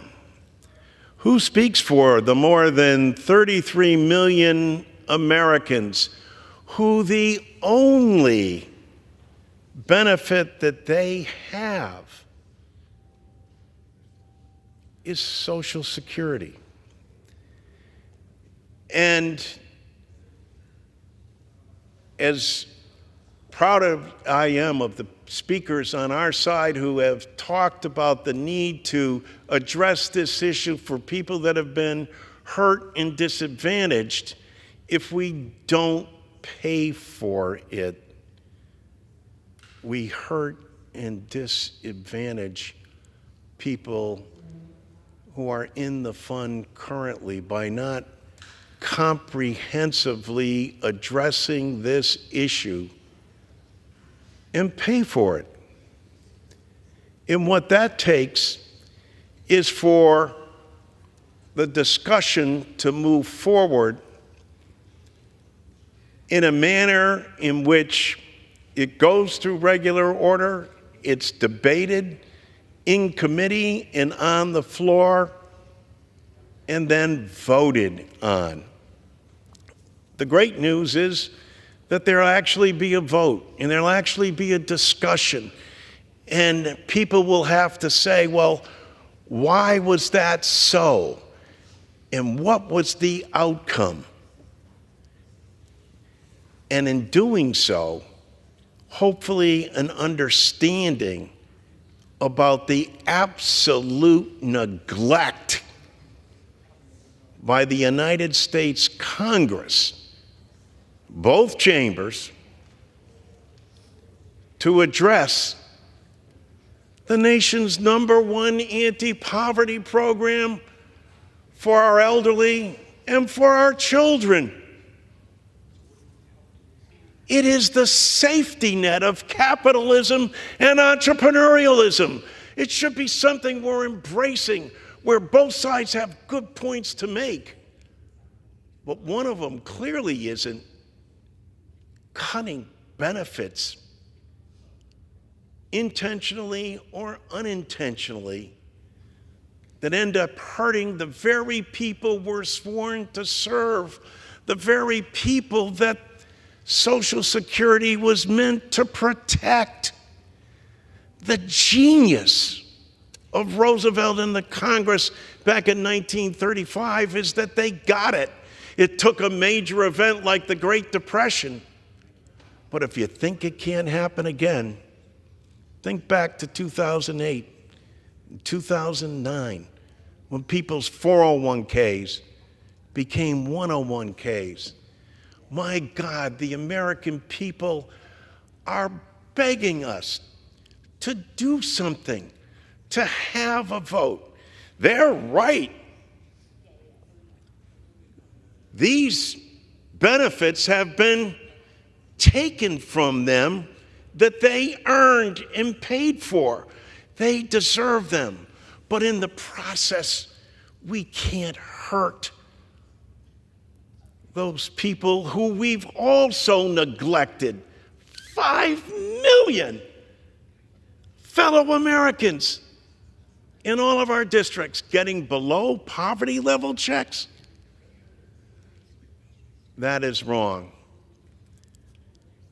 My heart is heavy because I oppose this bill because of who it impacts and hurts. But I totally respect the effort in what was done and the fact, thanks to the efforts of 300 members of this body, there will at least be a vote.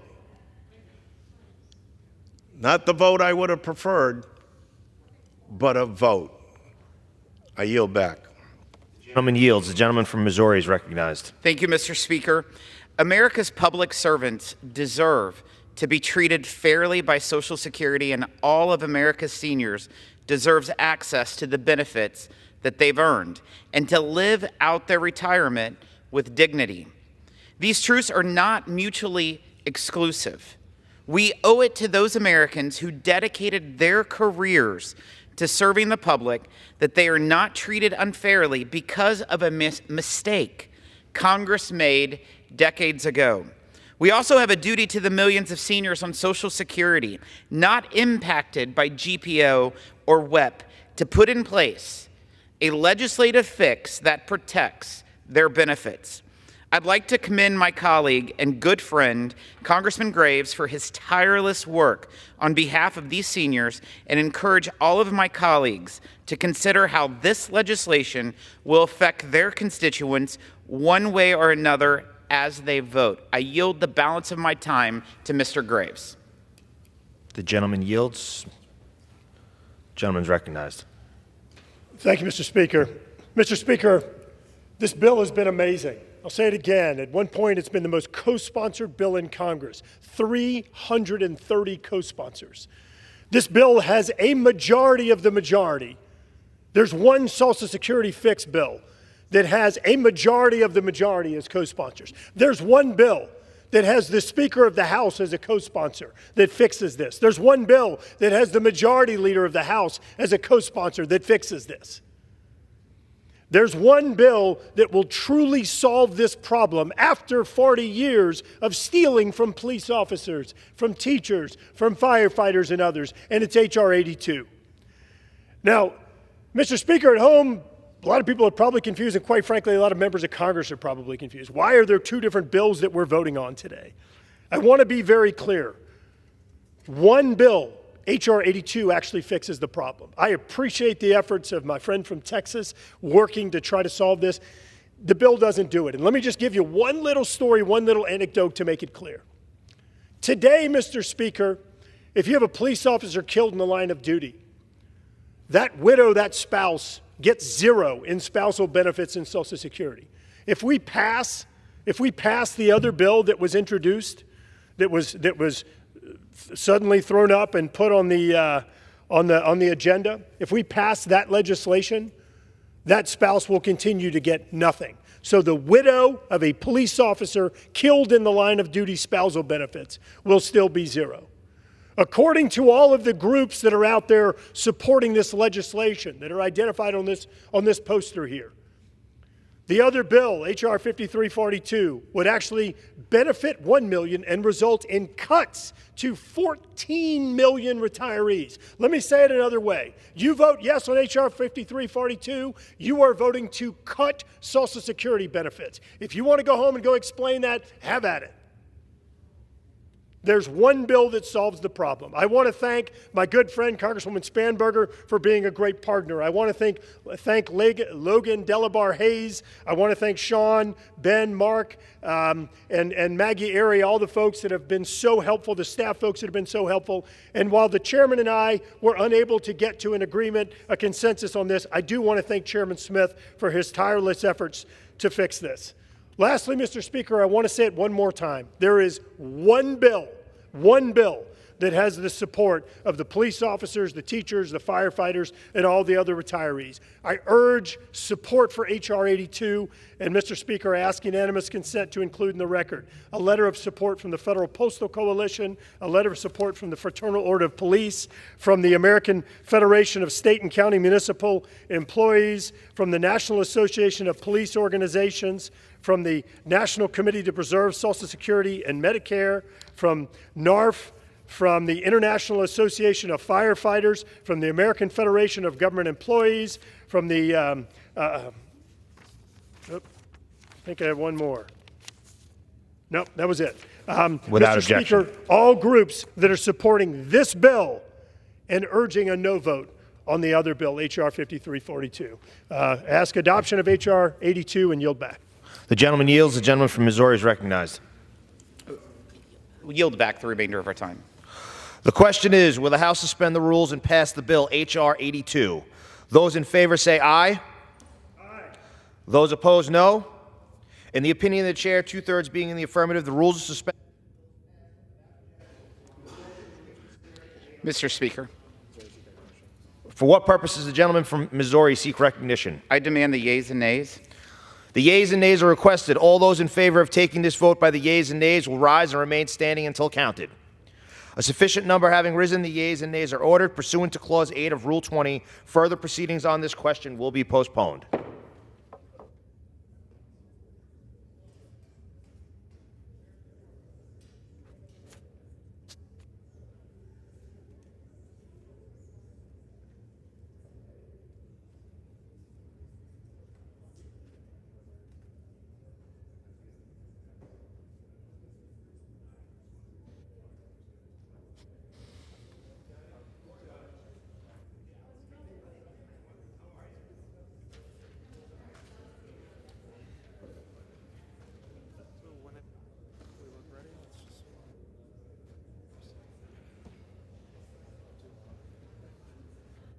Ready?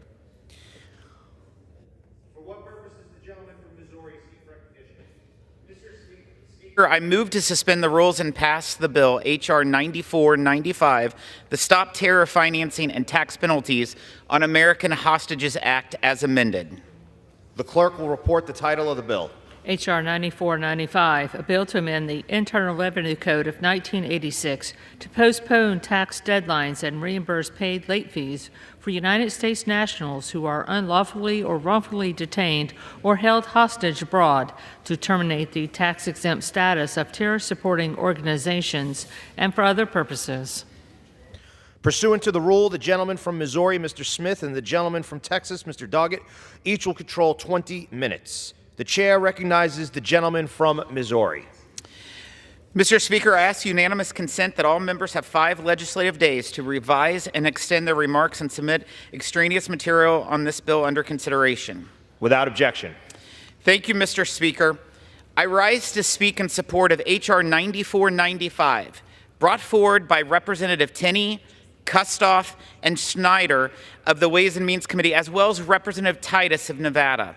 This bill is about stopping the abuse of the tax code by organizations that support terrorism and ensuring that those who are held against their will by foreign governments or terrorists don't suffer further from tax penalties when they return home to America.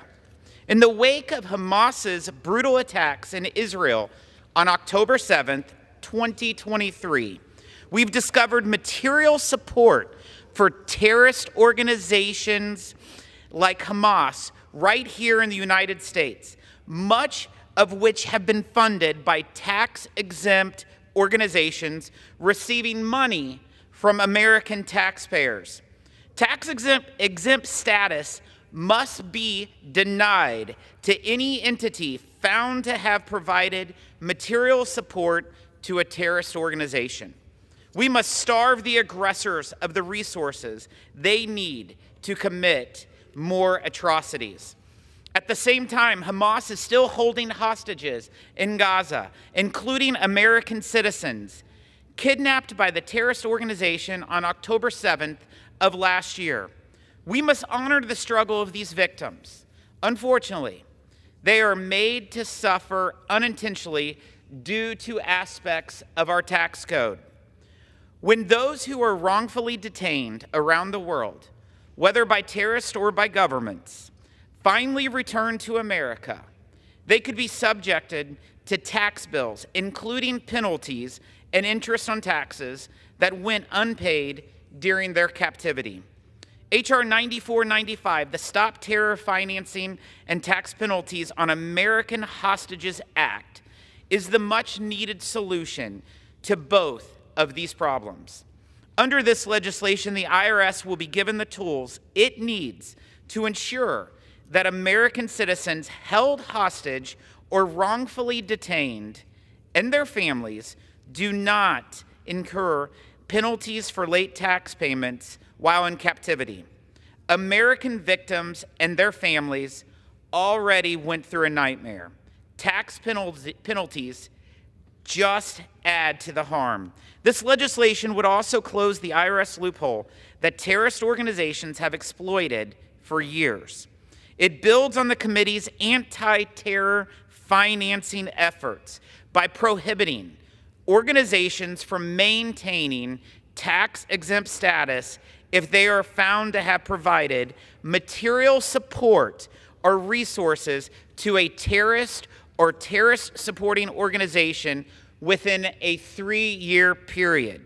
This issue is devastating. Let me provide 2 examples. One, U.S.-based tax-exempt organizations hired a so-called journalist in Gaza who was a member of Hamas and was literally holding Israelis taken hostage on October 7th in his own home. He was paid using tax-exempt funds. He was paid using tax-exempt funds.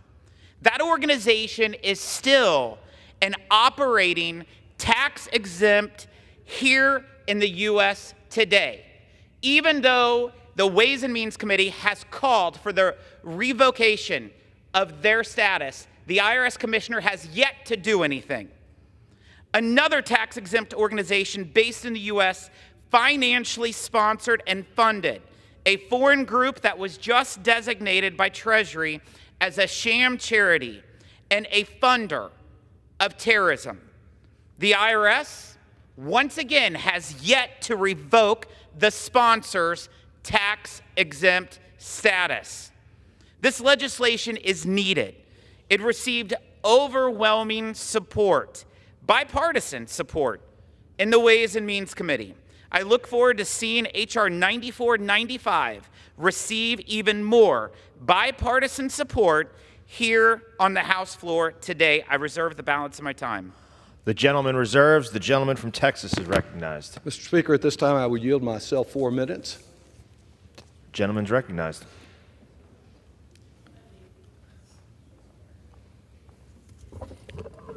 Mr. Speaker, this bill authorizes Donald Trump to recklessly impose a death penalty on any nonprofit in America that happens to be on his enemies list. With this bill, he can destroy the very life of civil society in this country, one group after another, even though the group involved that he targets as a terrorist supporting group has not violated a single law. Even though the group has not been presented with a shred of evidence or the public for doing this, without offering any specific explanation or reason as to why the life is being taken out of this civil society group, and without providing a day in court, a hearing, and without any meaningful right of appeal, no matter how capricious, no matter how unjustified Trump's action may be.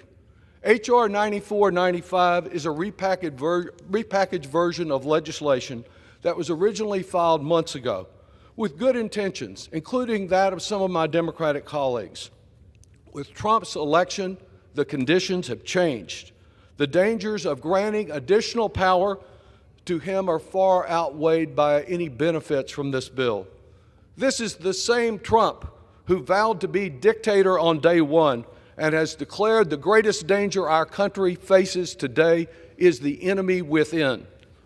This bill is now opposed by a growing number of civil society groups, over 120 groups, the ACLU, the Brennan Center, the NAACP, Planned Parenthood, the Center for American Progress, the American Federation of Teachers, a list that goes on, the Freedom of the Press Foundation.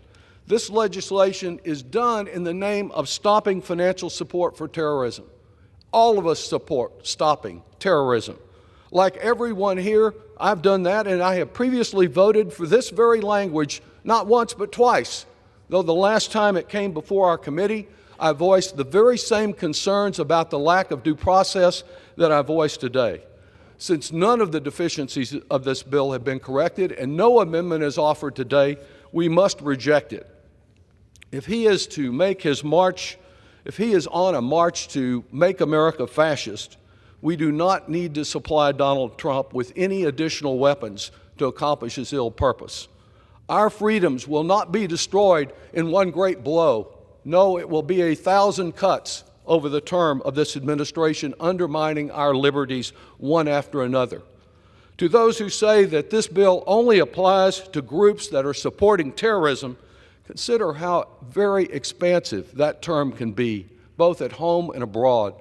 The foreign tyrants that Donald Trump so much admires have imprisoned journalists, academics, and rights activists by claiming that they are supporters of terrorism.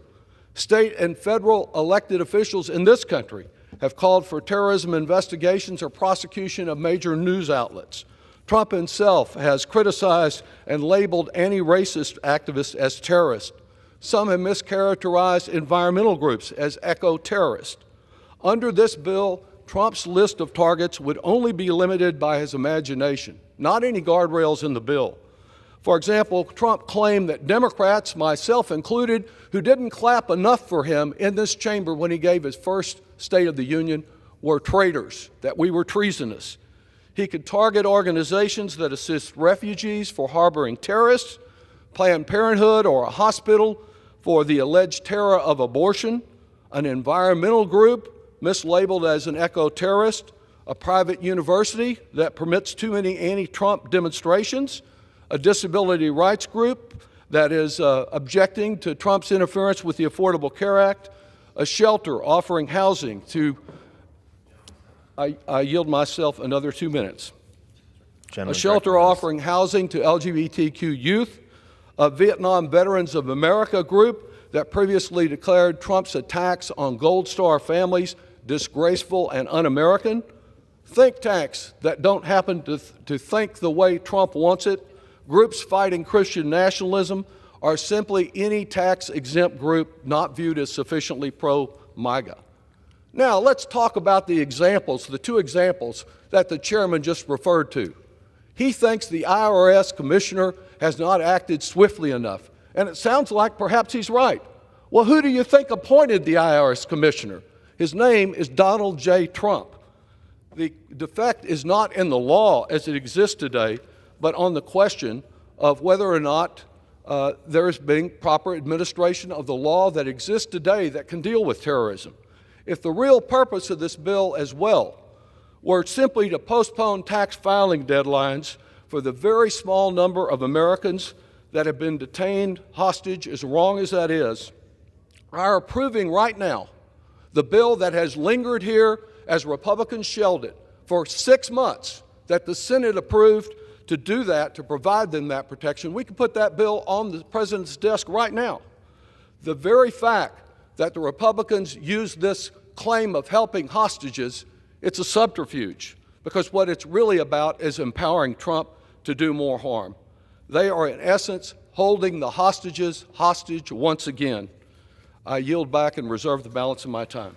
The chair would remind members to refrain from engaging in personalities towards the president-elect.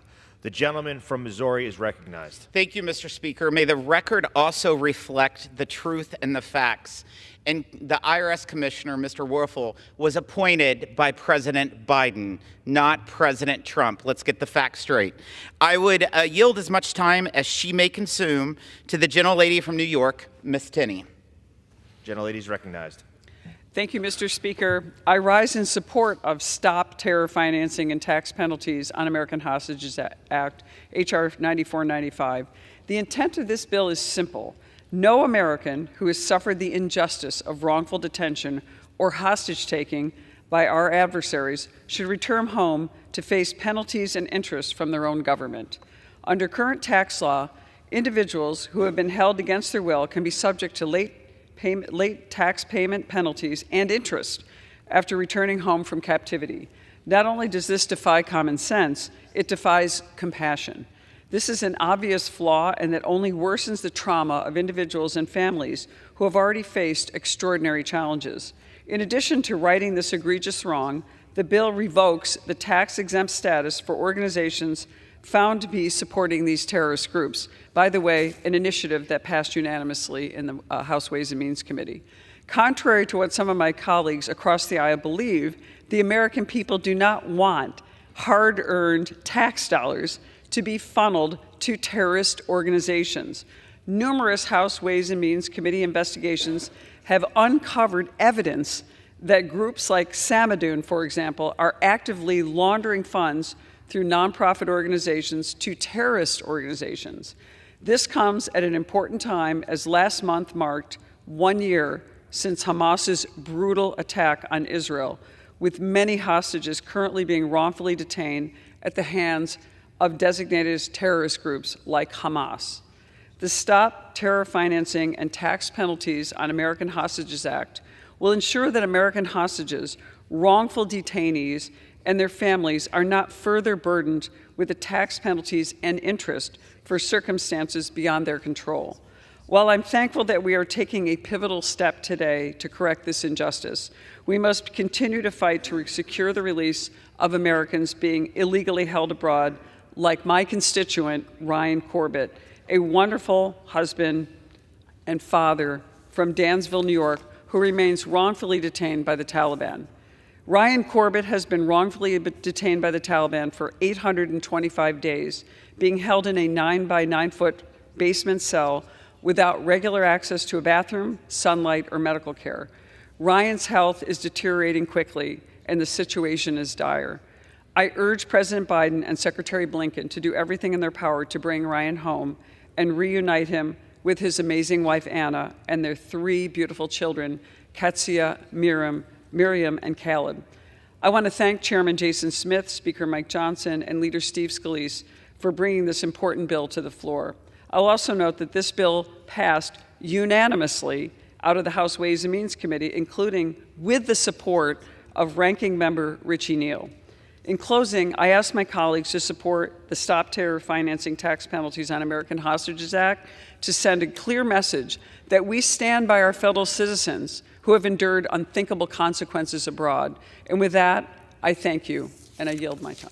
The gentlewoman yields back. The gentleman from Missouri reserves, and the gentleman from Texas is recognized. I yield myself 10 seconds to tell the chairman he is absolutely right. I stand corrected concerning the IRS commissioner. That's the only thing I stand corrected on, and I would be glad to join him in a further appeal to the current commissioner if the facts are as you say, because none of us want to see a dollar, profit or nonprofit, going to terrorism.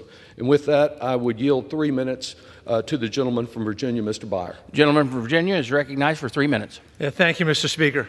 Mr. Speaker, I also stand in opposition to H.R. 9495, which would provide this administration and any future administration with sweeping unilateral authority to designate nonprofits as terror-supporting organizations and strip them of their tax-exempt status with no due process and without sufficient evidence. The authorities provided in this bill are unnecessary and extremely dangerous if they ever fall into the wrong hands. And this legislation would do nothing to improve our ability to combat terrorism because there are already numerous legal mechanisms which effectively monitor and penalize nonprofits that provide support to terrorist organizations. No one in this esteemed body wants any nonprofits to direct even $1 to a terrorist organization, and it's inappropriate to suggest otherwise. And in the hands of responsible government, the powers provided with this bill are redundant and duplicative. However, history is uncertain. Democracies, even ours, can wax and wane. Sometimes we have great presidents, and sometimes we do not. Under the leadership of an unscrupulous or an authoritarian president, it's not hard to imagine how that administration could use the powers in this bill to hinder or dismantle organizations they don't like. Remember, no due process, no right of appeal, no right to see the evidence against them, no path to cure.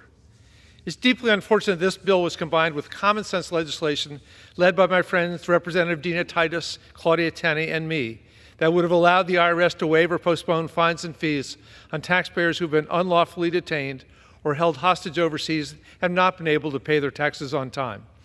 And I was pleased to see that piece of legislation unanimously pass the Senate earlier this year. However, its pairing with these deeply controversial provisions in H.R. 9495 risks those provisions ever becoming law. For these reasons, I urge my colleagues to oppose 9495 and hope that we can find a path forward to provide desperately needed relief for Americans who've been wrongfully detained overseas. Thank you, and I yield back the balance of my time. I yield the gentleman another 30 seconds to respond to a question. Yes, please.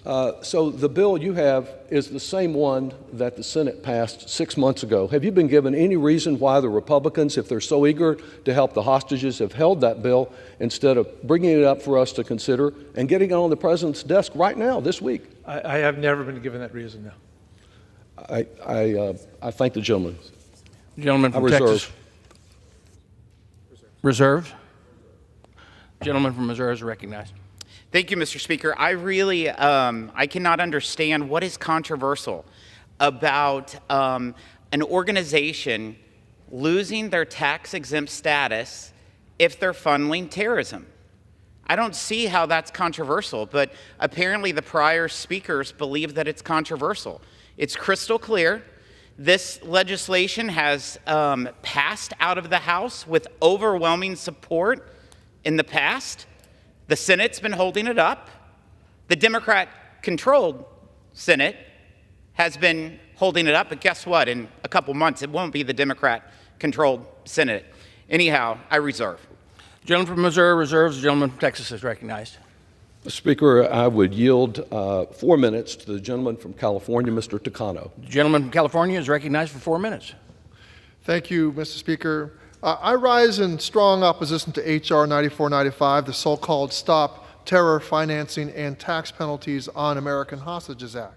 This legislation would grant the president-elect unilateral power to essentially shut down any tax-exempt organization based on any simple accusations of wrongdoing. Let me repeat, a simple accusation of wrongdoing. By granting the Treasury Secretary enormous power, the Secretary would have the authority to stifle any nonprofit organization that has provided, quote, material support, end quote, to terrorists. Granting this broad authority to investigate and strip nonprofits of their tax-exempt status paves the way for weaponized action against targeted organizations based on their core missions and political beliefs. Now, mind you, I do not support organizations giving material support for terrorists, but I'm concerned about a simple accusation of wrongdoing leading to that happening. To be sure, nonprofits are already prohibited from providing material support to terrorist groups. And this legislation is unnecessary and duplicative, and I support full enforcement of existing law. Under a new president-elect Donald Trump, this proposed law could be punitive. The notion of giving President-elect Trump the power to take away the tax-exempt status of nonprofits associated with his so-called political opponents is staggering. Yet here we are. President-elect Trump, before and during his campaign, made numerous comments regarding his supposed enemies. These so-called enemies include individuals, corporations, or organizations that have been critical of the former president's policies and comments during the past and present. Now let us consider the case of a reputable organization like the Japanese American Citizens League. This nonprofit, tax-exempt charitable organization, 501c3, that has done immeasurable work on behalf of the community and even our nation, advocating for Japanese Americans and other marginalized communities, including arguing against the Muslim ban. As a proud Japanese American myself, I am in awe of the great contributions that this nonprofit has made. Yet, with this legislation before us today, one can predict a scenario in which this group may be targeted for supporting Muslims should a Trump Muslim ban 2.0 come to fruition.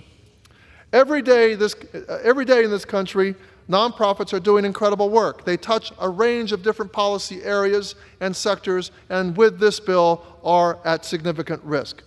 As written, this bill risks allowing LGBTQ organizations vulnerable to attacks solely due to their collaboration with human rights groups in hostile areas. Loss of tax exemption would mean that these organizations would be subject to corporate tax rates, increasing financial burdens and likelihood of financial hardship. New tax liabilities would divert funds away from core missions and activities, therefore impeding the work of supporting initiatives and community outreach. We all know well that organizations here that could be implicated are going to be based on political repercussions. A chilling effect of revoking tax-exempt status could deter other organizations from speaking up, essentially curtailing free speech. Current law dictates it is already a federal crime for nonprofits to provide this support for these groups. So why are we here today? Granting the executive branch such extraordinary power based off unilateral accusation paves the way for significant abuse. This bill is a gift to President-elect Trump, wrapped in a bow right before the holidays, to seek vengeance on his so-called political opponents. Organizations such as J Street and the ACLU have come out in strong opposition to this bill for good reasons. The potential change in tax-exempt status would not only impact the financial stability of countless nonprofit organizations, but would severely, additional 30 seconds? I yield the gentleman another 30 seconds. Thank you. Gentleman has recognized for another 30 seconds. The potential change in tax-exempt status would not only impact the financial stability of countless nonprofit organizations, but would severely undermine their ability to carry out their core missions advocating for civil rights and social justice. Loss of funding and a reduction of capacity to serve communities threatens the survival and effectiveness of these nonprofits. We should be uplifting these organizations and not hindering their success. With that, I yield back.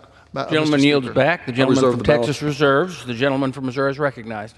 Thank you, Mr. Speaker. I'll say it once again. It's pretty clear.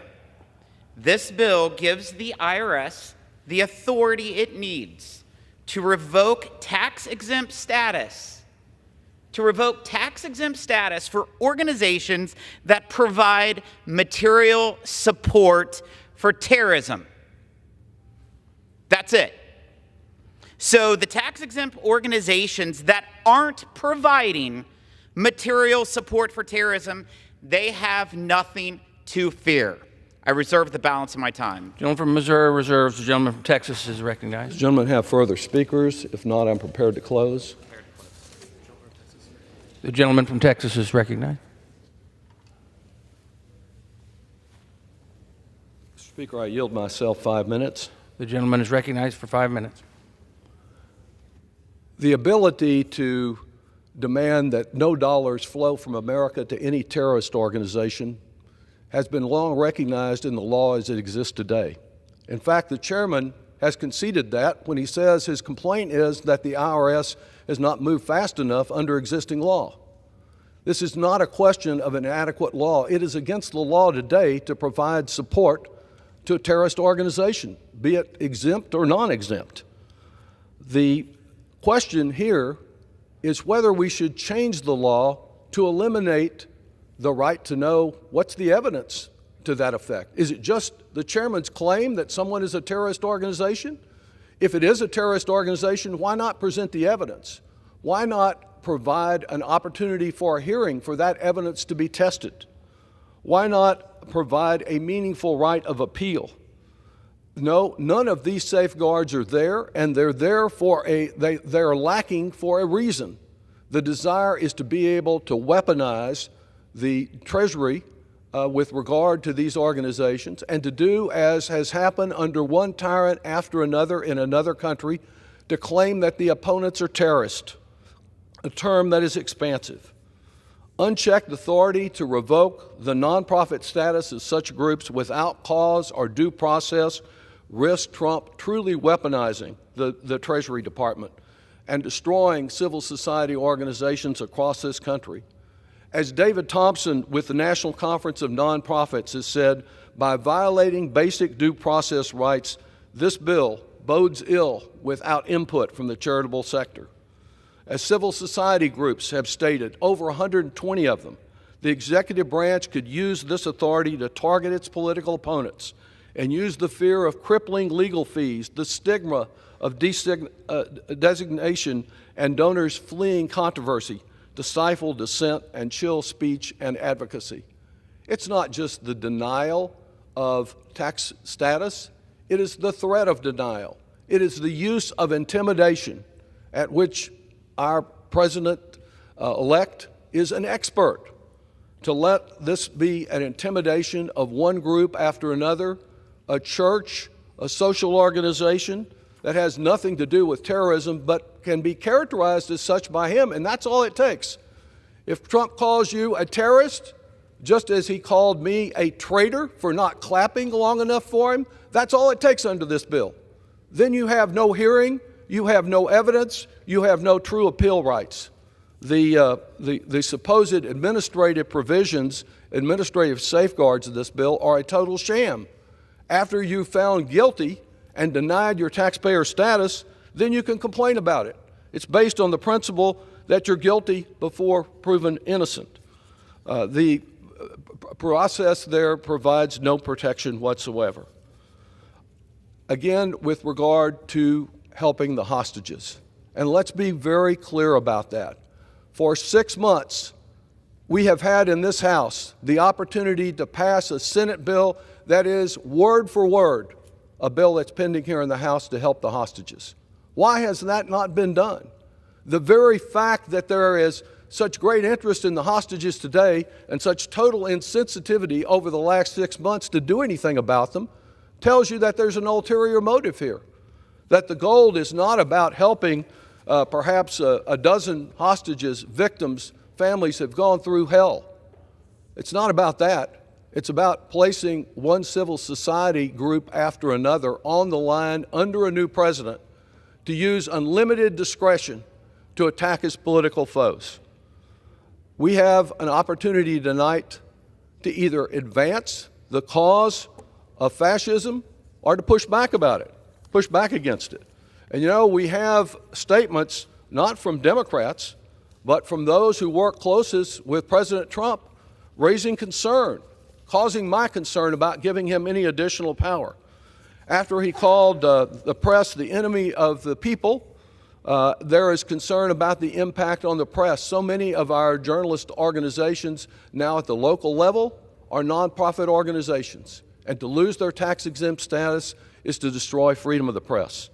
But we know with regard to President-elect Trump that his appointee, General Mark Milley, the former chairman of the Joint Chiefs of Staff, a decorated hero and patriot, referred to Mr. Trump as fascist to the core. That his former chief of staff, the longest-serving chief of staff, one of those best people in the world that he told us he would bring to Washington, said he's certainly an authoritarian, admires people who are dictators. He has said that. Time as he may consume for the remainder of his time. How much additional time do I have? The gentleman has 2.25 minutes. I do. Before the gentleman starts, members are reminded to refrain from engaging in personal references towards the president-elect. So, as it's recognized. The former chief of staff said, certainly an authoritarian, admires people who are dictators, so he certainly falls into the general definition of fascism. Kelly also said that our president-elect has said that Hitler did some good things. Well, I don't want those kind of good things done here in America.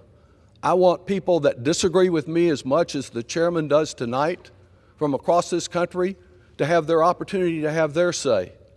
I think that a vibrant, diverse civil society and freedom of the press here is vital to the future of American democracy, and I don't want to see it snuffed out by one new figure.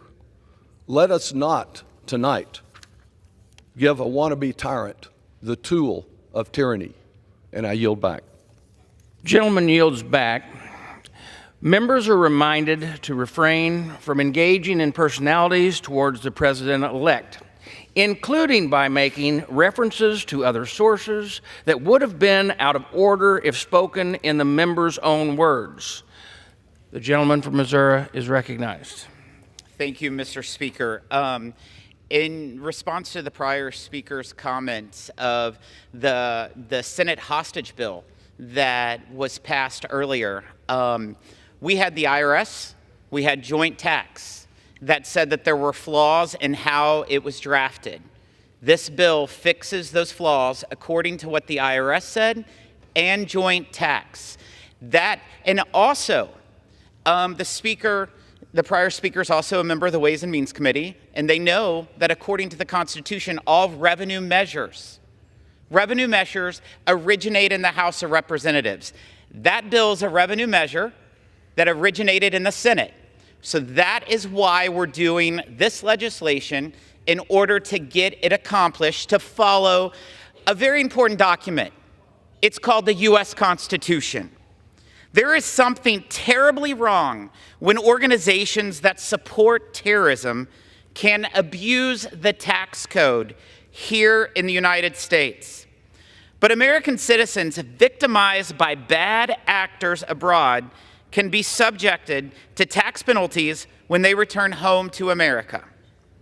There is something terribly wrong when a so-called journalist in Gaza who had been hired by a tax-exempt organization in the U.S., holds Israelis taken hostage in his own home for months. There is something wrong when the U.S.-based nonprofit sponsor of a designated sham charity and funder of terrorism still has not had its tax-exempt status revoked. And there is something terribly wrong when families have already gone through a nightmare just to face tax penalties when they get home. H.R. 9495 is the answer. It received overwhelming bipartisan support in the Ways and Means Committee. I look forward to even more bipartisan support here on the House floor today. Mr. Speaker, I yield back the remainder of my time. The gentleman yields back. The question is, will the House suspend the rules and pass the bill H.R. 9495 as amended. Those in favor say aye. Those opposed, no. In the opinion of the chair, Mr. Speaker, excuse me. In the opinion of the chair, 2/3 being in the affirmative, the rules are suspended and the bill is passed without objection. The motion to reconsider is laid on the table. Mr. Speaker, I would ask for the yeas and nays, and pending that would raise a point of order that a quorum is not present. Yeas and nays are requested, and those in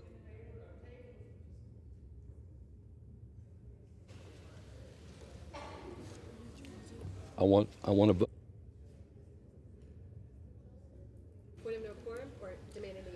Is the gentleman demanding the yeas and nays, or is he making a point of no quorum? I am.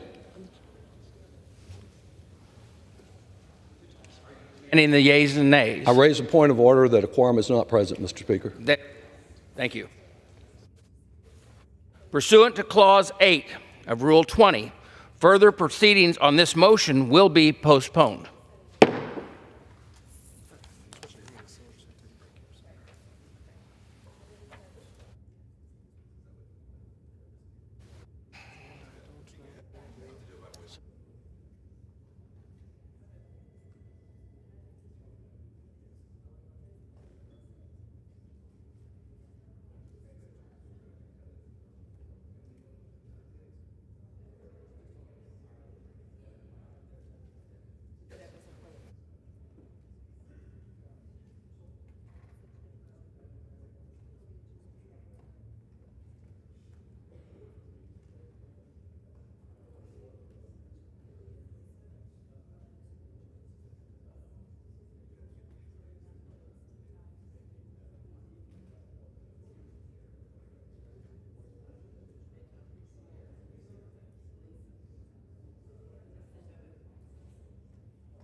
Purpose of gentleman from Louisiana seek recognition.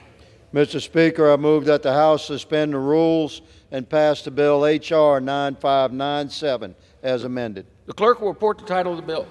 H.R. 9597, a bill to amend Title 41 United States Code to make changes with respect to the Federal Acquisition Security Council and for other purposes. Pursuant to the rule, the gentleman from Louisiana, Mr. Higgins, and the gentleman from Maryland, Mr. Raskin, will control 20 minutes. The chair recognizes the gentleman from Louisiana. Mr. Speaker, I ask unanimous consent that all members have 5 legislative days in which to revise and extend their remarks and include extraneous material on this measure. Without objection. Mr. Speaker, I yield 4 minutes to the gentleman from Kentucky, the chairman of our committee, Mr. Comer.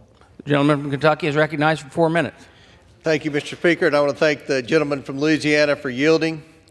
Our foreign adversaries have been using information technology and telecommunications equipment to infiltrate and exploit the systems of federal agencies. Congress has worked to address this threat by passing numerous bills to prohibit federal agencies from purchasing or using technology from sources of concern. This includes legislation to prohibit federal agencies from using telecommunications and video surveillance equipment provided by certain Chinese companies, legislation to prohibit federal agencies from procuring electronic products or services that include semiconductors produced by certain Chinese companies, and legislation to prohibit federal agencies from buying or using drones manufactured or assembled by certain Chinese companies. In addition to these outright prohibitions, Congress has also previously established the Federal Acquisition Security Council, or the FASC. The FASC has the authority to recommend that agencies exclude certain sources from federal procurement processes or remove certain technologies from federal information systems. However, Congress must have a more active role in directing the FASC to consider the exclusion and removal of certain sources of concern from federal systems. This bill, the FASC Improvement Act, authorizes the FASC to issue binding removal and exclusion orders when directed by Congress. Such new binding removal and exclusion orders would complement the existing authorities of the FASC to issue recommendations. However, this new authority provides Congress a streamlined and standardized process for prohibiting federal agencies from buying or using a source of concern in the future. To carry out this responsibility, the FASC needs to have adequate support and be appropriately resourced. H.R. 9597 provides this support by strengthening the governing structure of the FASC by moving it into the Executive Office of the President and elevating the FASC's agency membership requirements. The bill expands the FASC focus to include acquisition security more broadly beyond its current narrower focus on supply chain risks and requires the FASC to proactively monitor and evaluate certain sources for ongoing risk. This bill also reallocates currently authorized appropriations to establish a FASC program within the Office of the National Cyber Director. This FASC program is authorized to provide the FASC critical operational, legal, and policy support it needs to draft and issue removal and exclusion orders, such support that it currently lacks. Importantly, this bill incorporates best practices from the recent government-wide procurement prohibitions, including necessary due process considerations, national security exemptions, case-by-case waiver processes, and second-order prohibitions. In other words, the FASC Improvement Act consolidates the past 6 years of congressional legislation addressing national security procurement risk by reforming established processes and expanding authorities. We need to ensure the executive branch can promptly act to protect the federal supply chain and agency information systems from nefarious technology influenced by a foreign adversary. This bill will help prevent American taxpayer dollars from supporting companies owned or controlled by foreign enemies and hostile actors. This bipartisan bill provides the FASC with the teeth and resources it needs to protect the federal supply chain. I want to thank my colleagues, Oversight Committee Ranking Member Raskin, as well as the leadership of the Select Committee on China, Chairman Molinar, and Representative Krishnamurti, for partnering with me on this legislation. I encourage my colleagues to support this important national security bill, and I yield back the balance of my time. Gentleman from Kentucky yields back. The gentleman from Louisiana reserves. Thank you, Mr. Speaker. I reserve the balance of my time. The gentleman from Maryland is recognized. Thank you, Mr. Speaker. I yield myself such time as I may consume. The gentleman is recognized. Thank you. I rise in support of H.R. 9597, the Federal Acquisition Council Improvement Act. I'm proud to be an original co-sponsor of the bill. I want to thank the gentleman from Louisiana and Chairman Comer for working closely with us on the legislation. The bill strengthens the Federal Acquisition Security Council's capacity to guard our nation's supply chains against foreign adversaries. The council was established in 2018, and this bill would improve its governing structure by moving it into the Executive Office of the President and elevating FASC membership requirements. The bill would also expand the council's authorities beyond supply chain security to include acquisition security more broadly, and grants the council the authority to issue removal or exclusion orders of specific companies when necessary or when directed to do so by the United States Congress. Finally, our bill would create a streamlined process for Congress to designate sources of concern and requires the council to launch an investigation into these sources with appropriate due process, government-wide input, and potential subcontractor prohibitions. I commend the staff on both sides of the aisle for their creative collaboration on this legislation, and now reserve the balance of my time, Mr. Speaker. Maryland reserves. The gentleman from Louisiana is recognized. Thank you, Mr. Speaker. I'd like to yield time to the gentleman from Florida, Mr. Donalds, please. How much time, sir? No, this is different. I stand corrected, Mr. Speaker. We are prepared to close. I have no further speakers on this bill. The gentleman reserves. The gentleman from Maryland is recognized. I'm prepared to. I'm closing just with an admonition to everybody to vote for this bill, and I yield back the balance of my time. The gentleman yields back. The gentleman from Louisiana is recognized. I support the bill, Mr. Speaker, and I yield. The question is, will the House suspend the rules and pass the bill H.R. 9597 as amended? All those in favor say aye. All those opposed, no. In the opinion of the chair, 2/3 being in the affirmative, the rules are suspended. The bill is passed, and without objection, the motion to reconsider is laid on the table. For what purpose, gentlemen from Louisiana, seek recognition? Mr. Speaker, I move that the House suspend the rules and pass the bill H.R. 9592 as amended. The clerk will report the title of the bill. H.R. 9592, a bill to amend Title 44 United States Code to modernize the Federal Register and for other purposes. Pursuant to the rule, the gentleman from Louisiana, Mr. Higgins, and the gentleman from Maryland, Mr. Raskin, will control 20 minutes. The chair now recognizes the gentleman from Louisiana. Mr. Speaker, I ask unanimous consent that all members have 5 legislative days in which to revise and extend their remarks and include extraneous material on this measure. Without objection. I yield myself such time as I may consume. The gentleman is recognized. Thank you, Mr. Speaker. I rise in support of H.R. 9592, the Federal Register Modernization Act. Our government must be both transparent and accountable to the American people. Laws requiring proper record keeping are vital to both. In 1935, the Federal Register Act established the Federal Register, a daily publication of the federal government's activities, including presidential documents, proposed and final rules, and public notices. In other words, the Federal Register provides official notice to the public and Congress that an executive branch document exists. The Federal Register also provides the building blocks for the Code of Federal Regulations, which makes it easier for the American public to find and understand the federal regulations governing our nation. In 1994, the Government Publishing Office began publishing the Federal Register online with modern search tools and downloadable content. Congress has recently taken steps to make the Federal Register more efficient by passing the Federal Register Printing Savings Act of 2017. However, additional reforms are still needed to alleviate the Government Publishing Office of the 1935 laws to require print and distribution of paper copies of the Federal Register every day. H.R. 9592 allows the Government Publishing Office to stop wasting paper and money and instead publish the Federal Register and the Code of Federal Regulations online.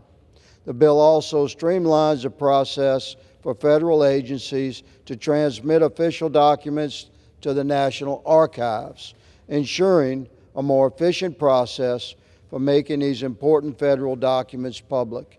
And lastly, the bill provides necessary safeguards so that backup physical copies are properly stored and alternate publication systems can be established in cases of continuity of government or national crisis. Taken together, these reforms will bring the Federal Register into the 21st century and save taxpayer dollars. I urge my colleagues to join me in supporting this common sense legislation, and I thank my colleague, Representative Connolly, for partnering with me to ensure these long overdue reforms get done. Mr. Speaker, I reserve the balance of my time. The gentleman from Louisiana reserves. The gentleman from Maryland is recognized. Thank you. I yield myself such time as I may consume, Mr. Speaker. And gentleman is recognized. Thank you. I rise in support of H.R. 9592, the Federal Register Modernization Act. The bill represents a big step forward in streamlining how the government retains public records and communicates with the public. The Federal Register Act of 1935 was designed to ensure government transparency by requiring publication of federal laws, presidential proclamations, agency rules, and public notices in the Federal Register. With the increasing use today of digital devices to conduct government operations, an electronic edition of the Federal Register is published every single business day.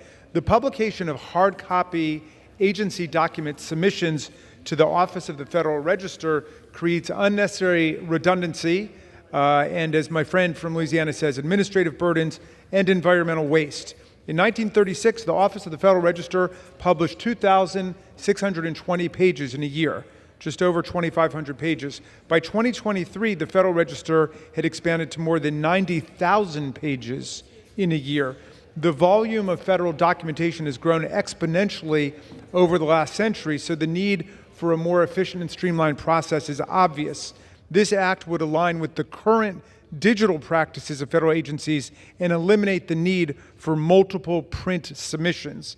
The bill allows for electronic-only publication of the Federal Register, except for 2 print copies maintained by the Office of the Federal Register. By maintaining and improving the digital format of the Federal Register, the Office will operate more efficiently, ultimately benefiting not only federal agencies and the environment, but also the American people. I support this common sense, bipartisan legislation and reserve the balance of my time. The gentleman from Maryland reserves. The gentleman from Louisiana is recognized. Mr. Speaker, I have no further speakers at this time on this bill. I'm prepared to close. The gentleman from Louisiana reserves. The gentleman from Maryland is recognized. No further speakers. Myself, Mr. Speaker, I urge passage of H.R. 9592 and yield back the balance of my time. The gentleman from Maryland yields back. The gentleman from Louisiana is recognized. Mr. Speaker, I encourage my colleagues on both sides of the aisle to support the bill, and I yield the balance of my time. The gentleman yields back. The question is, will the House suspend the rules and pass Bill H.R. 9592 as amended? Those in favor say aye. Those opposed, no. In the opinion of the chair, 2/3 being in the affirmative, the rules are suspended and the bill is passed, and without objection, the motion reconsidered laid on the table. For what purpose does the gentleman from Louisiana seek recognition? Mr. Speaker, I move that the House suspend the rules and pass the bill H.R. 9596. The clerk will report the title of the bill. H.R. 9596, a bill to amend Title 41 United States Code and Title 10 United States Code to provide best value through the Multiple Award Schedule Program and for other purposes. Pursuant to the rule, the gentleman from Louisiana, Mr. Higgins, and the gentleman from Maryland, Mr. Raskin, will control 20 minutes. The chair recognizes the gentleman from Louisiana.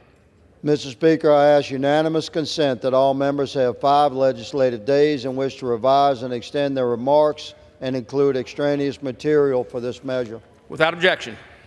I yield myself such time as I may consume. Gentleman is recognized. Thank you, Mr. Speaker. I rise in support of H.R. 9596, the Value over Cost Act, and I'd like to recognize the gentleman from Florida, Mr. Donalds, for 3 minutes to speak on the bill. The gentleman from Florida is recognized for 3 minutes. Thank you, Mr. Speaker. I rise today in strong support of the Value over Cost Act.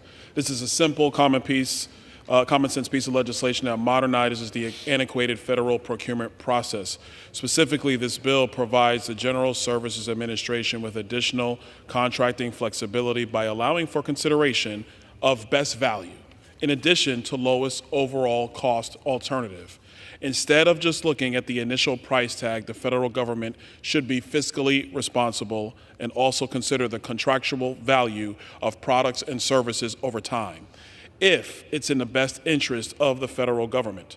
Ultimately, my bill increases contractual flexibility and contracting competition, provides clarity for acquisition stakeholders, maximizes the federal government's ability to procure modern technology, and helps the small business community by reducing regulatory burdens associated with federal procurement. In sum, I urge my colleagues to vote in favor of this common sense piece of legislation, and I yield back to the gentleman from Louisiana. The gentleman from Florida yields back. The gentleman from Louisiana reserves. I reserve. The gentleman from Maryland is recognized. Thank you, Mr. Speaker. I yield myself such time as I may consume. The gentleman is recognized. And I rise in favor of H.R. 9596, the Value over Cost Act.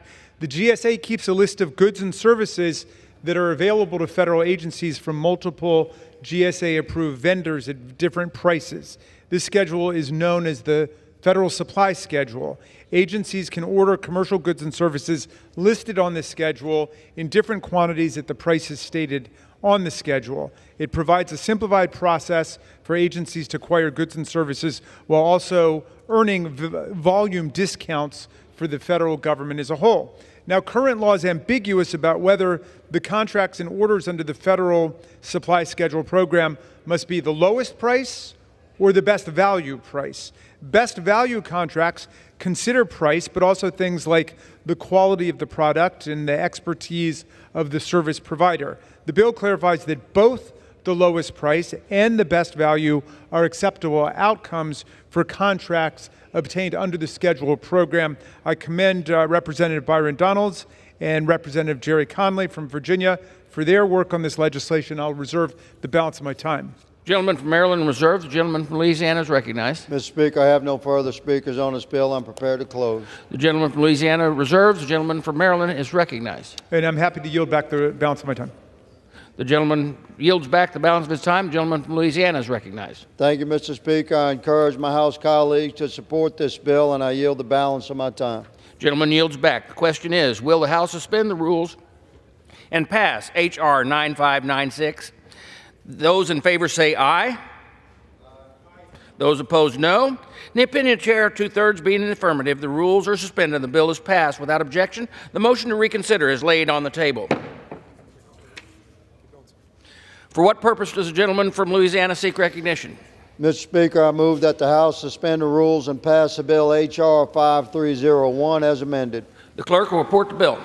H.R. 5301, a bill to amend Title 31 United States Code to require agencies to include a list of outdated and duplicative reporting requirements in annual budget justifications and for other purposes. Pursuant to the rule, the gentleman from Louisiana, Mr. Higgins, the gentleman from Maryland, Mr. Raskin, will each control 20 minutes. The Chair recognizes the gentleman from Louisiana.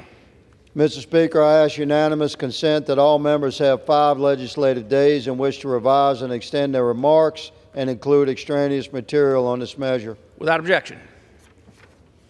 I yield myself such time as I may consume, Mr. The gentleman is Speaker. recognized. Mr. Speaker, I rise in support of H.R. 5301 and I urge support across the aisle. I reserve the balance of my time. The gentleman reserves the balance of his time. The gentleman from Maryland is recognized. Thank you, and I'll yield myself such time as I may consume. I rise in The gentleman is support recognized. of H.R. 5301, the Eliminate Useless Reports Act. I want to thank my distinguished colleague from California, the ranking member of the Oversight Committee Subcommittee on National Security, Border, and Foreign Affairs, Mr. Garcia, for introducing H.R. 5301. I'm proud to support his legislation, and I yield him 2 minutes to discuss it. The gentleman from California is recognized for 2 minutes. Thank you, Mr. Speaker. I rise today to support this common sense bipartisan bill, the Eliminate Useless Reports Act, and I'd like to thank my co-lead, Representative Grothman of Wisconsin, for all his work and support. Now, this bill is very simple. Congress, as we know, frequently requires that federal agencies provide reports on various topics and issues. Now, these reports provide Congress with important information, and we couldn't do our jobs without them. However, drafting these reports often takes lots of time and resources.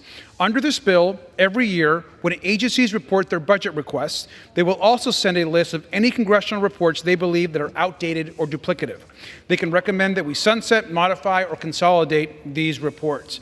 We in Congress then are able to actually decide what is needed. Now, when I was mayor of Long Beach, I worked to cut red tape so that we could support small businesses and develop more housing where we needed it most. And in Congress, this is the bipartisan way to pursue that same goal, which is cutting the red tape. I want to thank the Senate lead on this bill, Senators Ossoff and Lankford. And finally, I want to point out that the bill has already passed the House once by voice vote. Now we just need to pass it again, as the previous bill was adopted as a vehicle for separate legislation in the Senate. Today, I hope we can pass this back to the Senate so we can again be agreed upon by unanimous consent and send to the President's desk. I urge everyone to vote this legislation, and I yield back. The gentleman yields back. The gentleman from Maryland reserves. The gentleman from Louisiana is recognized. Thank you, Mr. Speaker. This bill would increase government efficiency and save taxpayer dollars by eliminating unnecessary reports. I'd like to thank Representatives Garcia and Grothman for their leadership on this issue and for the House Budget Committee's collaboration. I encourage my colleagues on both sides to support the bill. Mr. Speaker, I have no further speakers on this bill, and I'm prepared to close. The gentleman from Louisiana reserves. The gentleman from Maryland is recognized. And we support the legislation, and I yield back the balance of my time. The gentleman from Maryland yields back. The gentleman from Louisiana is recognized. Thank you, Mr. Speaker. I yield back the balance of my time. Gentleman yields back. The question is, will the House suspend the rules and pass Bill H.R. 5301 as amended? Those in favor say aye. Those opposed, no. In the opinion of the chair, 2/3 being the affirmative, the rules are suspended and the bill is passed, and without objection, the motion to reconsider is laid on the table.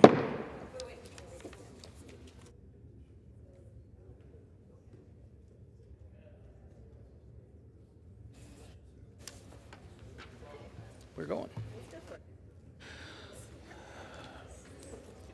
Proceedings will resume on motions to suspend the rules previously postponed. Votes will be taken in the following order: H.R. 82, H.R. 5342, and H.R. 9495, if ordered. The first electronic vote will be conducted as a 15-minute vote pursuant to Clause 9 of Rule 20. Remaining electronic votes will be conducted as 5-minute votes.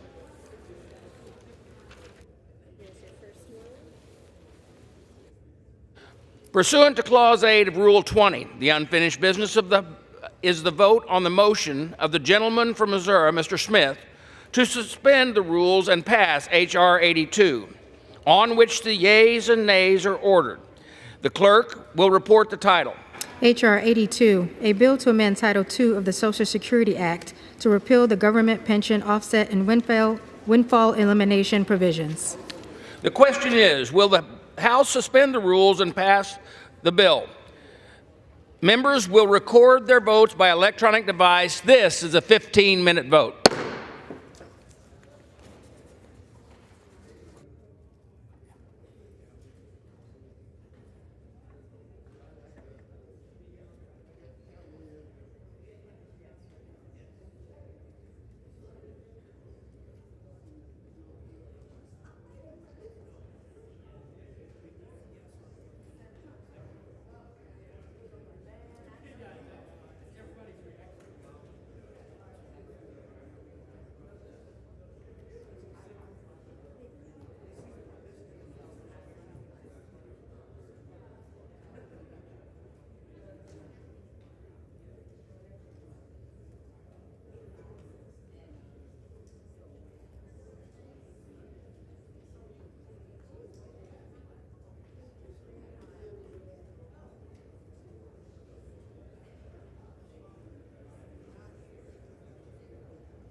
vote, the yeas are 325, the nays are 75, and one present. The vote.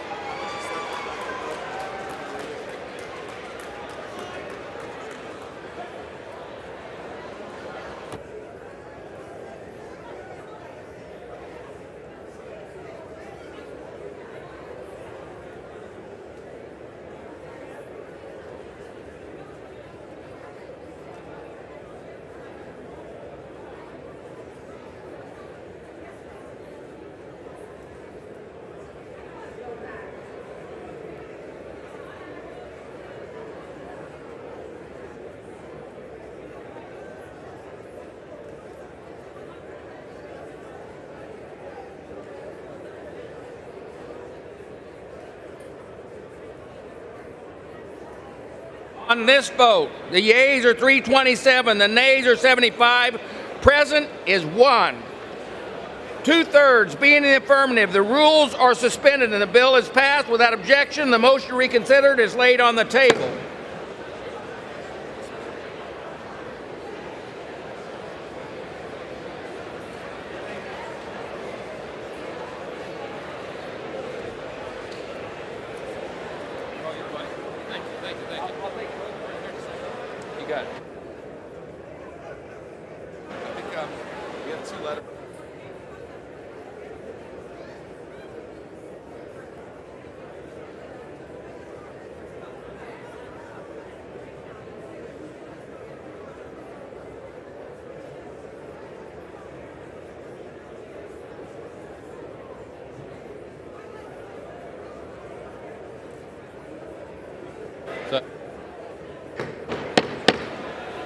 The House come to order.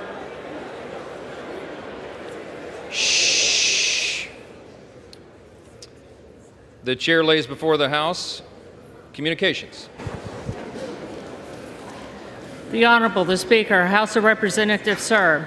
I have the honor to transmit herewith a copy of a letter received from Ms. Christina Atkins, Director of Elections, with the Texas Office of the Secretary of State, indicating that, according to the unofficial results for the special general election held on November 5, 2024, the Honorable Erica Lee Carter was elected representative to Congress for the 18th Congressional District of Texas. Signed sincerely, Kevin F. McCumber, Acting Clerk. The Honorable, the Speaker, House of Representatives, sir.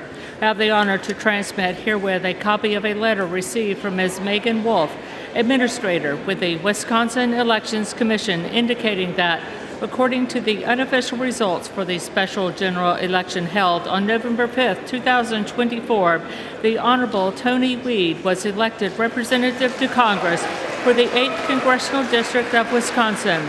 Signed sincerely, Kevin F. McCumber, Acting Clerk. For what purpose does the gentleman from Texas seek recognition? Mr. Speaker, House yes. be in order. Mr. Speaker, I ask unanimous consent that the gentlewoman from Texas, the Honorable Erica Lee Carter, be permitted to take the oath of office tonight. Her certificate of election has not arrived, but there is no contest and no question has been raised with regard to her election. Without objection. For what purpose does the gentleman from Wisconsin seek recognition? I ask unanimous consent that the gentleman from Wisconsin, the Honorable Tony Weed, be permitted to take the oath of office today. His certificate of election has not arrived, but there's no contest and no question has been raised with regard to this election. Without objection. Will the representatives-elect present themselves in the well?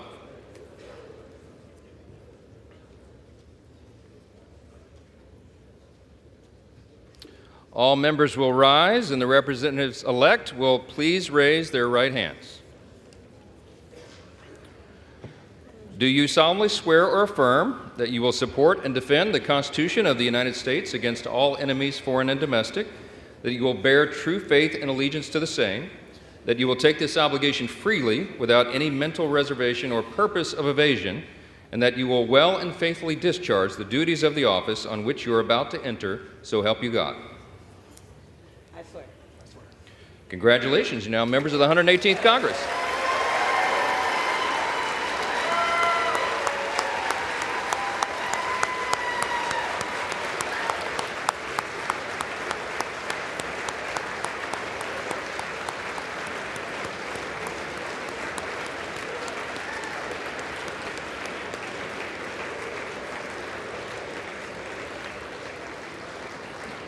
Without objection, the gentleman from Texas is recognized for 1 minute. Thank you, Mr. Speaker. May we have order in the House? Mr. Speaker, I rise to welcome to the House a new addition from Texas, Erica Lee Carter. This is a somewhat bittersweet moment for all of us because it was only a few months ago that we gathered here to commemorate the life and legacy of her mother, Sheila Jackson Lee. There is more than physical resemblance between the two. When I was elected in 1994 in the same small class of 13 that Sheila was a member of, I think Erica was a teenager. She's been here a number of times over the 3 decades that Sheila served. Sheila, a fierce advocate for justice who fought relentlessly for her community. Erica, I know, has her mother's tenacity and her compassion. She carries on a legacy of helping those with the least. She's led initiatives on economic equality and voting rights in Harris County. She spearheaded a funding drive for after-school programs. She's also worked to end discriminatory practices in the workplace and to uplift minority and women-owned businesses. She's a graduate of the University of North Carolina at Chapel Hill. She earned a master's degree at Duke University's Terry Sanford School of Public Policy. She began her career as an elementary school teacher in Houston. Her expertise in the classroom and in making education more accessible for every child, regardless of zip code, is a great example of why her strong voice will be valuable. While cancer cruelly cut Sheila's term short, and Erica will be with us for a short time, I believe that we can count on her to continue carrying the torch for social justice in whatever role she may play, and we welcome her tonight. I yield back. I yield to our new colleague for her maiden speech. Ms. Lee Carter. Thank you, Congressman Doggett, my fellow colleagues in the Texas delegation, Mr. Speaker, and Leader Jeffries for welcoming me to the House. I, Congresswoman Erica Lee Carter, rise on behalf of the 18th Congressional District of Texas to return their voice and their vote to this esteemed body, the United States House of Representatives, to finish the 118th Congress with dignity, honor, and service. I thank God, the author and finisher of my faith, for this awesome privilege, which I do not take lightly. I thank my husband, Dr. Roy L. Carter Jr., for his unwavering support and sense of humor that keeps me going. To my twin children, Roy Lee Carter III and Ellison Bennett Carter, I love you with all of my heart. To my father, Dr. Elwin C. Lee, your unconditional love and guidance has continued to lift me. To my brother, Jason Lee, and cousin Whitney, thank you for being my biggest supporters. To the Jacksons, Lees, Carters, Cannons, and other extended family, thank you for being with me throughout this enormously challenging time and serving as a source of strength and support. I am honored to be the 5th person to serve the 18th Congressional District of Texas, a line of service which began with the Honorable Barbara Jordan, yes, who was the first Black woman from the South to be elected to Congress. She was followed by the Honorable Mickey Leland, a global humanitarian, yes, who brought attention to the suffering of many around the world, particularly on the continent of Africa. After Mickey came the Honorable Craig Washington, who was an astute jurist. Thank you. And then came my mother, the Honorable Sheila Jackson Lee. Thank you. Thank you.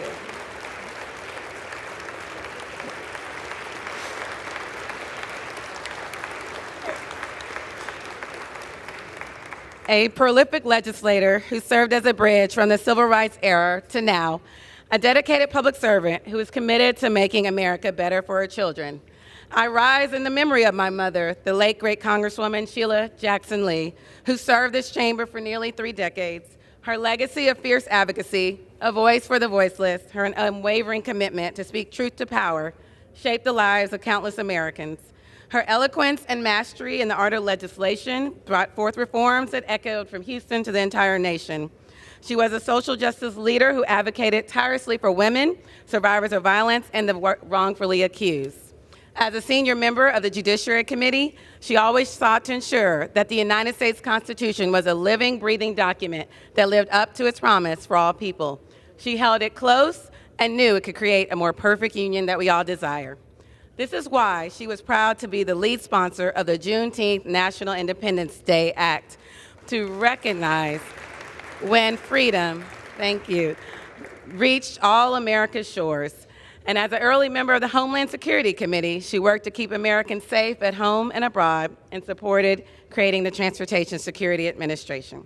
She was known to work across the aisle through all presidential administrations and congressional terms, doing what was necessary to make progress and bring resources back to Houston and bend the moral arc of the universe towards justice.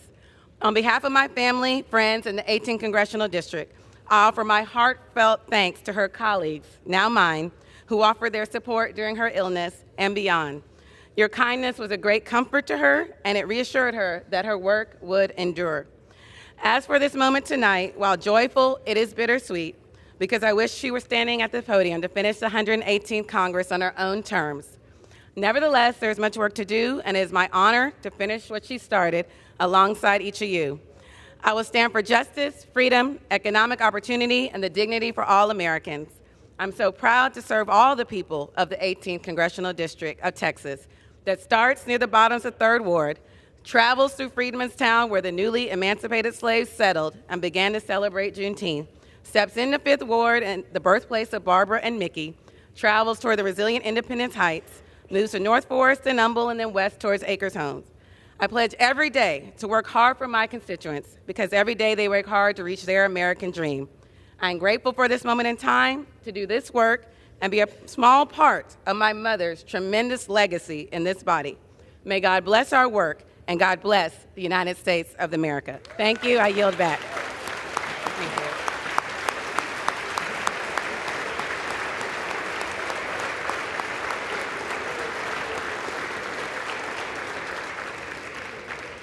Without objection, the gentleman from Wisconsin is recognized for 1 minute. Thank you. I'd like to congratulate the newest member of the Wisconsin delegation, Tony Weed, on being sworn in this evening. Tony joins our delegation with an impressive 3-decade career, starting, building, and running 3 retail outlets in northeast Wisconsin, including Dino Stop locations in Green Bay, Ledgeview, Manitowoc, New Franken, Little Swamico, and Abrams. Through his years in business, Tony's learned a lot about the value of hard work, strong customer service, and uniting people around a common mission. Tony's employed hundreds of Wisconsinites over the years, and he now brings that same common sense, business acumen to this body where he's greatly needed, where we need more people dealing with the common sense that requires you to be a small businessman, and he's going to help the everyday Americans pursue the American dream. Once again, I extend my heartfelt congratulations to Tony, his wife Angela, and his 4 sons, Charlie, Frank, George, and Simon, on this momentous occasion. I certainly had a chance to see his 4 sons on the campaign trail. They're like a whirlwind across northeastern Wisconsin. With that, I'd like to congratulate the gentleman from Wisconsin, Congressman Tony Weed.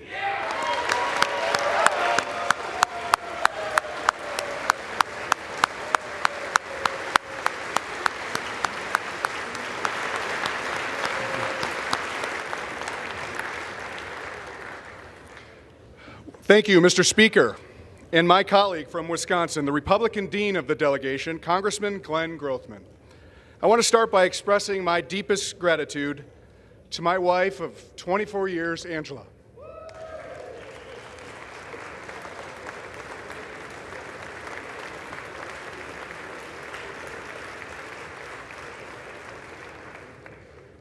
And also to my 4 boys and my mom and dad.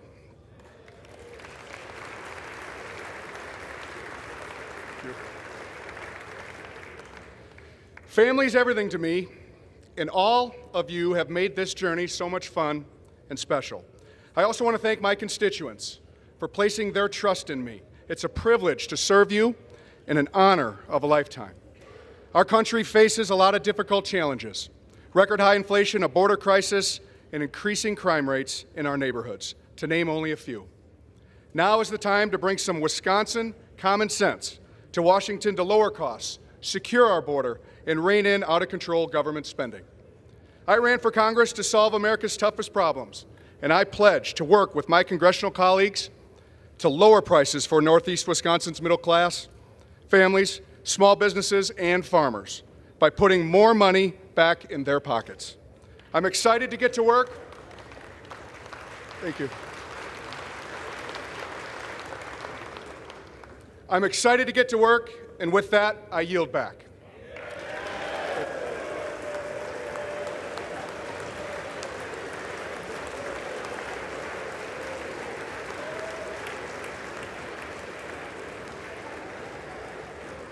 Under Clause 5D of Rule 20, the chair announces to the House that in light of the administration of the oath to the gentlewoman from Texas and the gentleman from Wisconsin, the whole number of the House is now 434.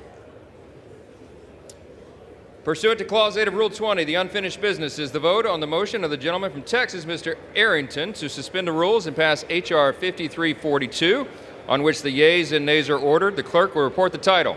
H.R. 5342, a bill to amend Title II of the Social Security Act to replace the windfall elimination provision with a formula equalizing benefits for certain individuals with non-covered employment and for other purposes. The question is, will the House suspend the rules and pass the bill? Members will record their votes by electronic device. This is a 5-minute vote.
Have all members voted?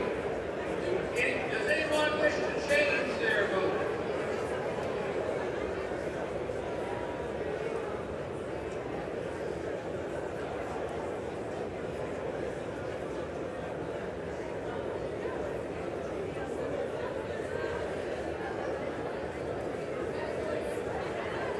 On this vote, the yeas are 176, the nays are 222, and one being present. The 2/3 being in the affirmative, the rules are not suspended. New here?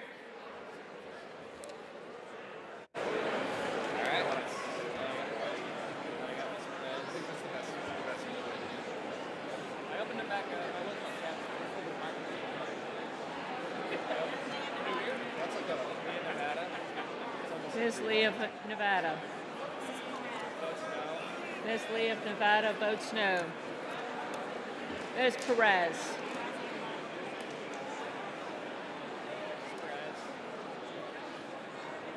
Off aye, on no for Ms. Perez.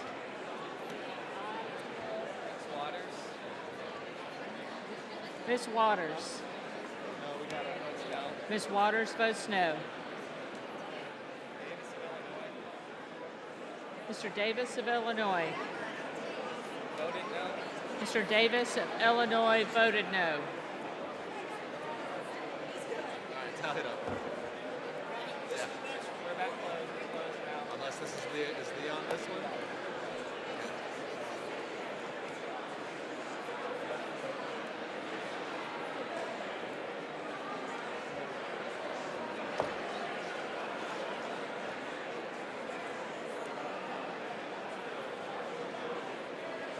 On this vote, the yeas are 175, the nays 225, and one recorded as present. 2/3 not being in the affirmative, the rules are not suspended and the bill is not passed. Pursuant to Clause 8 of Rule 20, the unfinished business is the question on the suspending the rules and passing H.R. 9495 as amended, which the clerk will report the title. H.R. 9495, a bill to amend the Internal Revenue Code of 1986 to postpone tax deadlines and reimburse paid late fees for United States nationals who are unlawfully or wrongfully detained or held hostage abroad, to terminate the tax-exempt status of terror-supporting organizations and for other purposes. The question is, will the House suspend the rules and pass the bill as amended? So as are in favor, say aye. Those opposed, no. In the opinion of chair, 2/3 being the affirmative, the rules, the gentleman from Texas, for what? In the House, this is an important bill. No one can hear anything. The House will be in order. Mr. Speaker, on this important vote, I request the nays and the yeas, I hope mainly the nays, to not expand power to President Trump. The yeas and nays are requested. Those favoring a vote for the yeas and nays will rise. A sufficient number having risen, and the yeas and nays are ordered. Members will record their votes by electronic device. This is a 5-minute vote.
On this vote, the yeas are 256, the nays are 145, two-thirds not being in the affirmative.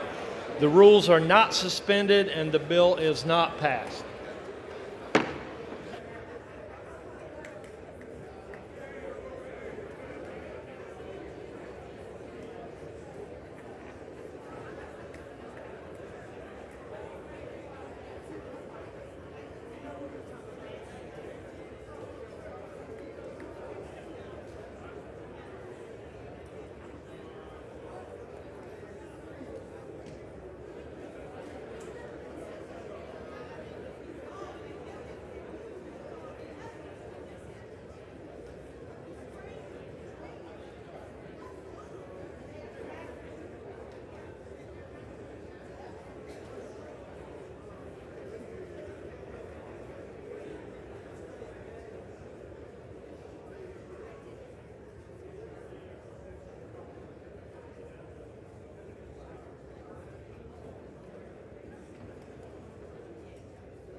House will be in order.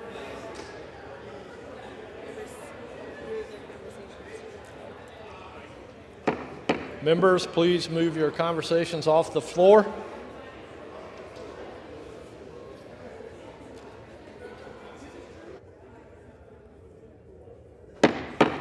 The House will be in order.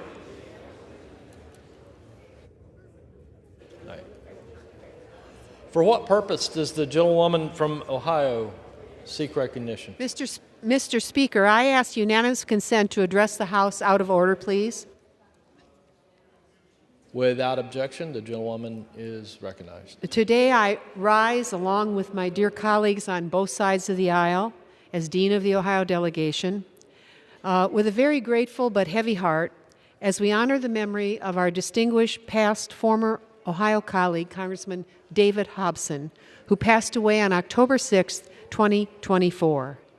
David was a true patriot, dedicated to accomplishing innovative and tangible results in projects of merit. To all his colleagues, he was a personal friend whose impact will be felt for generations. He embodied a joy of life. It was fun to know Dave, and he devoted his life to his family and serving the people of Greater Springfield and Ohio. His 18-year tenure in Congress was marked by his enthusiasm, remarkable perseverance, and relentless commitment to achieve results as he ascended to significant roles, including as ranking member of the House Appropriations Subcommittee on Energy and Water Development and chair of its Subcommittee on Military Construction. He distinguished himself with unwavering dedication to the defense and sustainment of our country. What set David apart was his precious ability to work across the aisle. And this is a legacy other members could do well to learn from. He not only valued bipartisanship, he thrived on it. His achievements from the shores of Normandy, France, to Springfield, Ohio's betterment, and are a testament to his profound tenacity, legacy of service, and leadership. His wit and humor brought light to our discussions, and his insights were invaluable. We all will sorely miss his visits, his laughter, and his unceasing efforts to improve the living conditions for his constituents and all of America. Today, all of us extend our deepest sympathies to his beloved wife, Carolyn, his children, Susan, Lynn, and Doug, his family, constituents, and friends. And we remember Congressman Hobson today. Let us carry forward his exemplary spirit of service and dedication, and may his soul rest in eternal peace. May his legacy inspire us all. And I ask my colleagues if they could please join us in a moment of silence in recognition of his good life.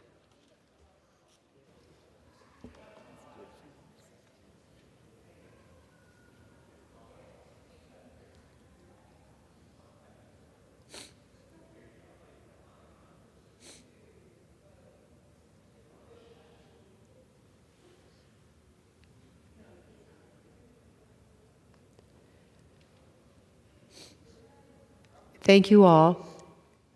And Mr. Speaker, I now yield back. And I now yield back my time. Before I yield back, Mr. Speaker, I'd like to recognize Speaker Emerita from the U.S. House, Nancy Pelosi.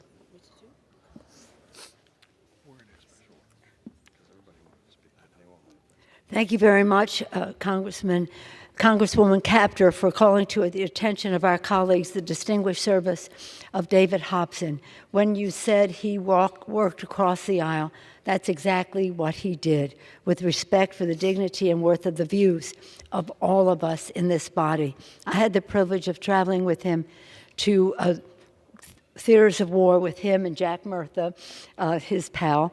I've had the joy of enjoying the candy that he would bring from Ohio, saying it was the best chocolate candy ever. But it was also a deep gratitude to him for what he did to help us with the Presidio in San Francisco for our appropriations funding, again, reaching across the aisle. This was a very special person, a person full of joy, but very serious about the legislation and very committed to bipartisanship in the body. It was an honor to serve with him. I join you in extending condolences to his family. Thank you for sharing him with us. He was a blessing to our country. David Hobson. Thank you for coming down.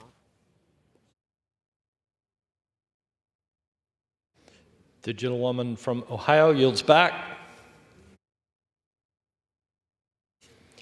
Pursuant to Clause 8 of Rule 20, the chair will postpone further proceedings today on the additional motion to suspend the rules if a recorded vote or the yeas and nays are ordered, or if the vote is objected to under Clause 6 of Rule 20.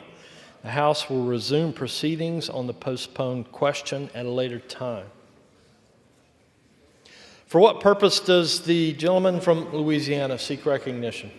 Mr. Speaker, I move that the House suspend the rules and pass the Senate Bill 1510. The clerk will report the title of the bill. Senate 1510, an act to amend provisions relating to the office of the Inspector General of the Government Accountability Office and for other purposes. Pursuant to the rule, the gentleman from Louisiana, Mr. Higgins, and the gentleman from Maryland, Mr. Raskin, each will control 20 minutes. The chair recognizes the gentleman from Louisiana. Mr. Speaker, I ask unanimous consent that all members have 5 legislative days in which to revise and extend their remarks and include extraneous material on this measure. Without objection. I yield myself such time as I may consume. The gentleman is recognized. Thank you, Mr. Speaker. I rise in support of Senate Bill 1510, the GAO Inspector General Parity Act. 2 years ago, Congress passed sweeping bipartisan reforms for the Inspector General community. Those reforms, passed in the fiscal year 2023 NDAA, provided critical reforms to enable both the independence of federal agency inspectors general and proper congressional oversight over their activities. As a legislative branch entity, the Government Accountability Office's Inspector General was not included in those reforms. H.R. 5300 fixes that by providing the GAO Inspector General the same resources and oversight now provided to other IGs across the government. Those reforms include requiring the head of GAO to notify the Congress if GAO Inspector General is to be removed or transferred, providing Congress the knowledge it needs to weigh in on such decisions if necessary. I encourage my colleagues to support this bill, and I reserve the balance of my time. The gentleman reserves. The gentleman from Maryland is recognized. Thank you very much, Mr. Speaker. I yield myself such time as I may consume. Without objection. I rise in support of H.R. 1510, the General Accounting Office Inspector General Parity Act. I want to commend both Senator Michael Braun for introducing the bill and also my colleagues, Representative Robert Garcia and Lisa McClain, for introducing the House companion. I now yield to the distinguished gentleman from California, Mr. Garcia, for 2 minutes to explain the bill. The gentleman is recognized. Thank you, Mr. Speaker. I rise today to urge the House to pass the bipartisan Government Accountability Office Inspector General Parity Act. Now, the GAO, of course, is an independent, nonpartisan agency responsible for monitoring government operations to detect waste, fraud, and abuse. Now, like other federal agencies, the GAO has an Inspector General watching over their operations, conducting audits, improving efficiency, and assuring the agency follows the law. Now, Congress has in the past several years made important reforms to strengthen the Inspector General systems for all of our agencies, to guarantee their independence and to make sure they have the resources and the tools that they need. Now, those reforms, regrettably, did not apply to the GAO. So our bill is a simple and bipartisan fix to correct these oversights. Among other reforms, we're going to ensure that the GAO has the independent general counsel that they need to communicate budget requests directly with Congress without any sort of interference. Now, the bill did pass the Senate unanimously, thanks to the Senate sponsors, Senator and now Governor-elect Mike Braun, and Homeland Security and Government Affairs Chairman Gary Peters. In the House, I'm grateful for the support of Chairman Comer, Ranking Member Raskin, and my House co-lead, Representative McClain of Michigan. This bill passed unanimously by voice vote from the Oversight Committee, and now I urge adoption of this long overdue bill to send to the President's desk and urge it to become law. I yield back. Gentleman yields. And we will yield back the remainder of our time. Gentleman yields. The gentleman from Louisiana is recognized. Mr. Speaker, I have no further speakers on this bill, and I'm prepared to close.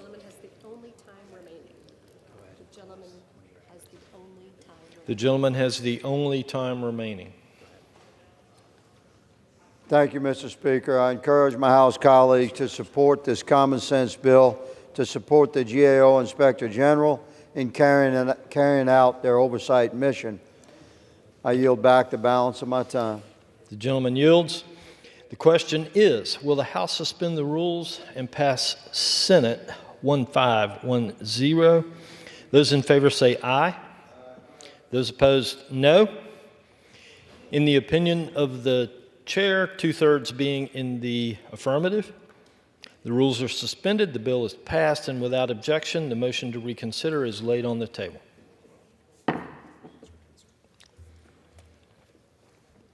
For what purpose does the gentleman from Louisiana seek recognition? Mr. Speaker, I move that the House suspend the rules and pass Senate Bill 2274. The clerk will report the title of the bill. Senate 2274, an act to designate the facility of the United States Postal Service located at 112 Wyoming Street in Shoshone, Wyoming as the Dessie A. Bebout Post Office. Pursuant to the rule, the gentleman from Louisiana, Mr. Higgins, and the gentleman from Maryland, Mr. Raskin, will each control 20 minutes. The chair recognizes the gentleman from Louisiana. Mr. Speaker, I ask unanimous consent that all members have 5 legislative days in which to revise and extend their remarks and include extraneous material on this measure. Without objection. I yield myself such time as I may consume. The gentleman is recognized. Thank you, Mr. Speaker. I rise in support of Senate Bill 2274, which would name a post office in Wyoming for Dessie A. Bebout, and I encourage support from both sides of the aisle. I reserve, Mr. Speaker. The gentleman reserves. The gentleman from Maryland is recognized. Thank you, Mr. Speaker. I yield myself such time as I may consume. The gentleman's recognized. I rise in support of S 2274. Dessie Bebout was a lifelong public servant, and this legislation would honor her legacy by naming a post office in Shoshone, Wyoming after her. We support this legislation, and I yield back the balance of my time. The gentleman yields. The gentleman from Louisiana is recognized. Mr. Speaker, I have no further speakers on this bill, and I'm prepared to close. The gentleman's recognized to close. Thank you, Mr. Speaker. I encourage my House colleagues to support this bill honoring a veteran, a local postmaster, Dessie A. Bebout. I yield back the balance of my time. The gentleman yields. The question is, will the House suspend the rules and pass Senate 2274? Those in favor say aye. Those opposed, no. In the opinion of the chair, 2/3 being in the affirmative, the rules are suspended, the bill is passed, and without objection, the motion to reconsider is laid on the table.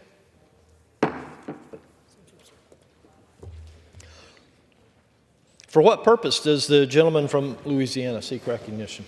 Mr. Speaker, I move that the House suspend the rules and pass Senate Bill 3267.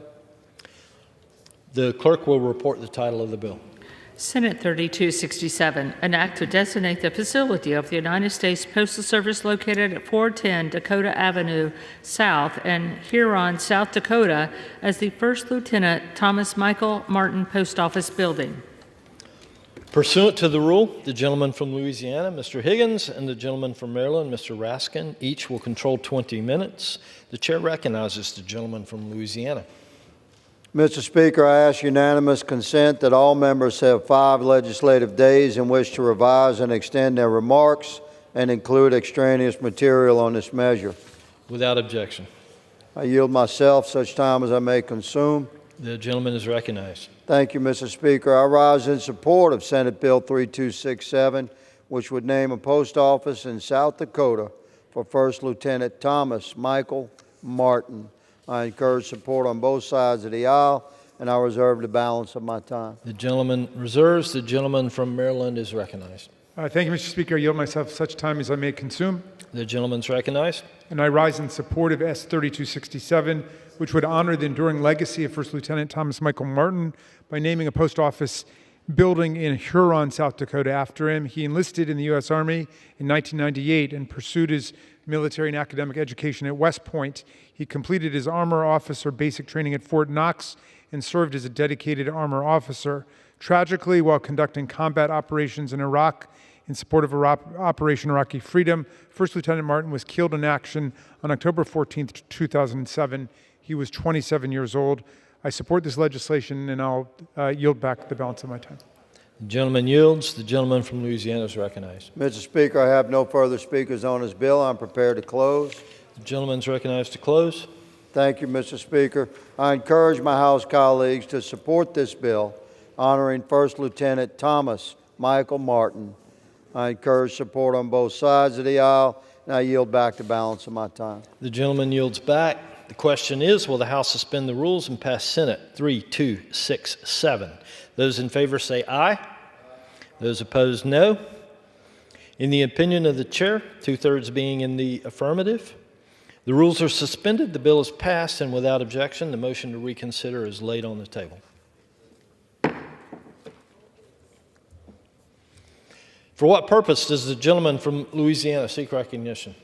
Mr. Speaker, I move that the House suspend the rules and pass Bill Senate 3419. The clerk will report the title of the bill.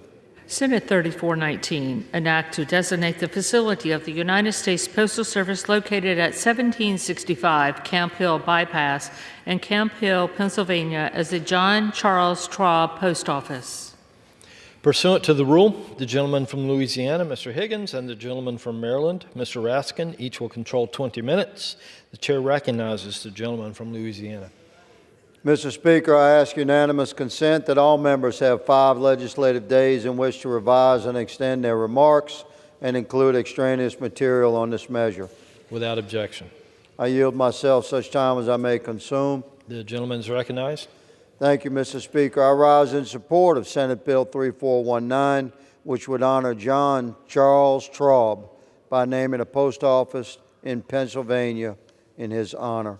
And I reserve the balance of my time, Mr. Speaker. Reserves. The gentleman from Maryland is recognized. I yield myself such time as I may consume, Mr. Speaker. The gentleman's recognized. I rise in support of S 3419. John Charles Traub, otherwise known as Chuck, dedicated his life to this country. He was a World War II U.S. Army Air Corps veteran and served 40 years in the Postal Service, including 10 as a postmaster of Camp Hill in Pennsylvania. He was a dedicated member of numerous civil society groups and church organizations in Camp Hill, including the Camp Hill Fire Company and the American Legion. He volunteered at Holy Spirit Hospital.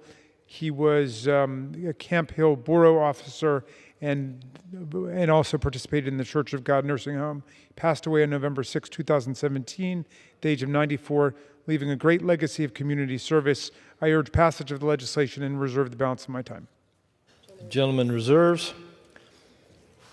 The gentleman from Louisiana is recognized. Thank you, Mr. Speaker. I have no further speakers on this bill. I'm prepared to close. No further speakers and no further comments, Mr. Speaker. We will strongly support the legislation, and I yield back. The gentleman yields. The gentleman from Louisiana is recognized. Thank you, Mr. Speaker. I encourage my House colleagues to support this bill to honor John Charles Traub, a veteran and postmaster who served his community with honor. I yield back the balance of my time. The gentleman yields back. The question is, will the House suspend the rules and pass Senate 3419? Those in favor say aye. Those opposed, no. In the opinion of the chair, 2/3 being in the affirmative, the rules are suspended, the bill is passed, and without objection, the motion to reconsider is laid on the table. For what purpose does the gentleman from Louisiana seek recognition? Mr. Speaker, I move that the House suspend the rules and pass Senate Bill 2143. The clerk will report the title of the bill. Senate 2143, an act to designate the facility of the United States Postal Service located at 320 South 2nd Avenue in Sioux Falls, South Dakota, as the Staff Sergeant Rob Laura Rolfing Post Office Building. Pursuant to the rule, the gentleman from Louisiana, Mr. Higgins, and the gentleman from Maryland, Mr. Raskin, each will control 20 minutes. The chair recognizes the gentleman from Louisiana. Mr. Speaker, I ask unanimous consent that all members have 5 legislative days in which to revise and extend their remarks and include extraneous material on this measure. Without objection. I yield myself such time as I may consume. The gentleman's recognized. Thank you, Mr. Speaker. I rise in support of Senate Bill 2143, which names a post office in South Dakota for Staff Sergeant Rob Laura Rolfing, who served with honor. I urge support on both sides of the aisle, and I reserve the balance of my time. The gentleman reserves. The gentleman from Maryland is recognized. Thank you. I yield myself such time as it may consume. The gentleman's recognized. I'm rising in support of Senate Bill 2143. Staff Sergeant Rob Rolfing studied astronomy and physics at Vassar. He enlisted in the U.S. Army in January 2023, was stationed in Fort Campbell in Kentucky with the 101st Airborne. He completed his first tour in Iraq before joining the Special Forces, where he earned his Green Beret at the age of 29 on June 20th, 2007. Staff Sergeant Rolfing was killed in action in Iraq. I urge my colleagues to honor his life by naming a post office in Sioux Falls, South Dakota, after him, and reserve the balance of my time, or I'll yield back the balance of my time. The gentleman yields. The gentleman from Louisiana is recognized. Mr. Speaker, I have no further speakers on this bill, and I'm prepared to close. The gentleman's recognized to close. Thank you, Mr. Speaker. I encourage my House colleagues to support this bill to honor Staff Sergeant Rolfing, who paid the ultimate sacrifice in protecting our country. I yield the balance of my time. The gentleman yields back. The question is, will the House suspend the rules and pass Senate 2143? Those in favor say aye. Those opposed, no. In the opinion of the chair, 2/3 being in the affirmative, the rules are suspended, the bill is passed, and without objection, the motion to reconsider is laid on the table.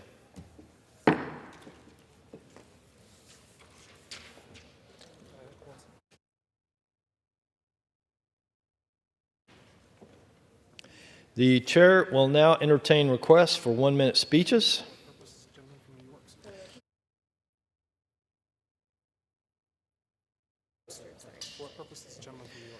For what purpose does the gentleman from New York seek recognition? I ask unanimous consent to address the House for 1 minute and to revise and extend my remarks. The gentleman's recognized for 1 minute. Mr. Speaker, today I rise to honor the life of Dario Vasquez, a courageous young man from Pomona, New York, who tragically lost his life at just 18 years old. Dario was a dedicated parks and recreation aide with the New York State Parks Department and a selfless volunteer with the Wildland Fire Crew, who gave his life battling a wildfire in Sterling Forest in Greenwood Lake. A 2024 graduate and captain of the Ramapo High School varsity baseball team, Dario was a true leader, beloved by his teammates, coworkers, and friends alike. His coach described him as authentic, a young man who inspired everyone around him with his kindness, strength, and unwavering dedication. Dario was a star player and a beloved son, brother, and friend. He had big dreams, plans for college, hopes for the future, all left tragically unfulfilled. At his vigil, family, friends, and community members gathered to remember a young man who embodied the spirit of service and who bravely gave his life to protect our Hudson Valley community. May Dario Vasquez rest in peace. Mr. Speaker, I yield back. The gentleman yields. For what purpose does the gentleman from California seek recognition? Speaker, address the body for 1 minute without objection. Without objection, the gentleman is recognized for 1 minute. Mr. Speaker, today I rise to celebrate the 100th anniversary of La Purísima Catholic Church. That's 100 years of service to our community in the city of Orange. Established in 1924, the church originally served local residents and seasonal migrant farm workers from Mexico. And as the city of Orange grew, so did La Purísima. It adopted to meet the needs of its new parishioners, leading some of the first trilingual services in the Diocese of Orange County. Today, I ask my colleagues to join me in recognizing La Purísima Catholic Church for 100 years of great service, and we're looking forward to the next 100 years. Congratulations, service well done. Mr. Speaker, I yield. The gentleman yields back. For what purpose does the gentleman from Tennessee seek recognition? Thank you, Mr. Speaker. I seek unanimous consent address the House for 1 minute to revise and extend my remarks. Without objection, the gentleman is recognized for 1 minute. Mr. Speaker, I want to recognize Brooke Cottrell from Corrington, Tennessee, or as we say, Carrington if you're from there, Tennessee, who recently graduated from Lincoln Memorial University as a physician's assistant. She's the daughter of my good friend Scott Moore, and Brooke has always been a very good student. She graduated from Gibbs High School as their valedictorian in 2015 and attended East Tennessee State University, where she graduated in 2018 before heading to LMU. She was inspired to become a physician's assistant because, tragically, she lost her Meemaw and Pappy to COVID. She said, and I quote, "God called me to take care of people during some of the most vulnerable and scary moments in people's lives. And I want to use my medical training and faith in God to provide healing and comfort." Along with her academic achievements, Brooke has a heart to help those in need. She has spent a lot of her time working with the local community organizations to help folks who are less fortunate. She wants to use her career to continue taking care of East Tennesseans who need it most. Brooke is a true Tennessean, so of course she loves the country life, farming, and UT football. She enjoys the opportunity to take in the natural beauty of East Tennessee while hiking and spending time with her dogs Enzo and Biscuit. Congratulations on your recent graduation, Brooke. I'm looking forward to seeing your bright future you have ahead of you. And I drove by their house, Mr. Speaker, on the day of her celebration. And I told my daughter, she asked me what was going on. I said, "Honey, I don't know, but obviously we weren't invited." Well, oddly enough, when I got home, I found the invitation, so I missed the party. Thank you, Mr. Speaker. I yield back. The gentleman yields. For what purpose does the gentleman from California seek recognition? Without objection, the gentleman is recognized for 1 minute.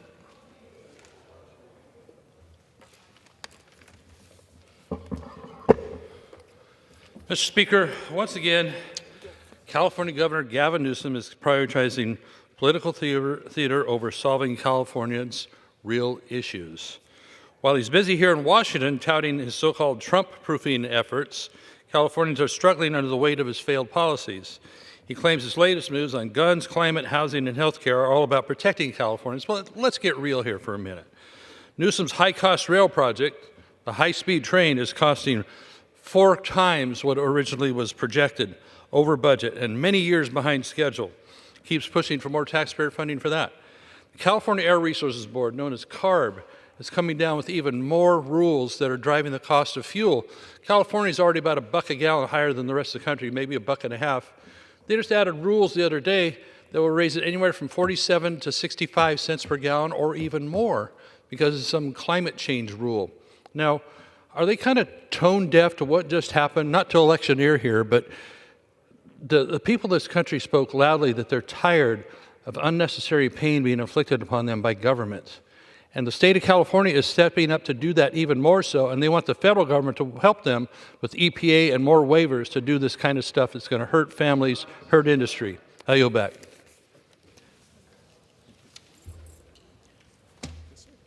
Under the Speaker's announced policy of January 9th, 2023, the gentleman from Missouri, Mr. Cleaver, is recognized for 60 minutes as the designee of the minority leader. Thank you, Mr. Speaker. Let me begin by stating some very related facts. First and foremost, I am a proud United Methodist. In fact, I am an ordained United Methodist elder. I served one church for 38 years as pastor. The church, St. James United Methodist Church, is located in Kansas City, Missouri. I followed the Reverend Philip J. Lawson as the pastor. Phil Lawson was a very prominent social activist in Kansas City. And in terms of his activism, he followed his big brother, the inimitable James Lawson. James Lawson was the civil rights iconic pastor of the Centenary United Methodist Church in Memphis, Tennessee. It was Jim Lawson who, upon returning from India, spending 3 years working under the tutelage of the Mahatma Gandhi,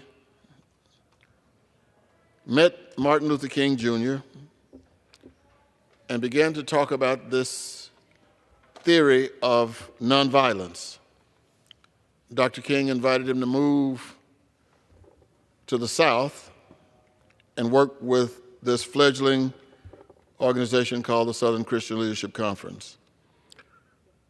Jim Lawson remained in Memphis, where he began to tutor individuals who were going to participate in the Freedom Rides. Jim Lawson was a major human being, and he is someone who helped give me guidance I needed as a young person becoming involved in not only the United Methodist Church, but the Southern Christian Leadership Conference. Jim Lawson was so prophetic that all of the young people, including our own John Lewis, who served here with us for many years, for several decades. And it was a pleasure of mine when I left the mayor's office in Kansas City to be given a radio program that was broadcast live in Kansas City from Union Station, and I brought in various guests. My first guest was the Reverend James Lawson. I talked about things that I thought people wanted to know.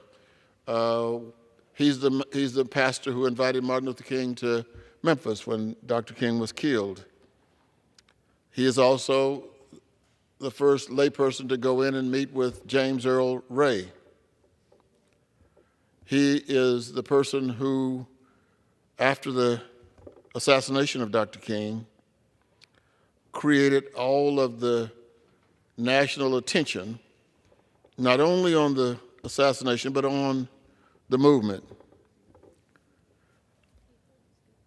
James Lawson died a few months ago at the age of 95. We thank God for giving him those years. But when I decided to run for Congress, Jim Lawson said, I hope that you will call and see if there is some kind of way that you can stay in the United Methodist Building. And of course, my first question was, what is the United Methodist Building? At that time, I did not have a full knowledge about the United Methodist Building here in Washington, D.C.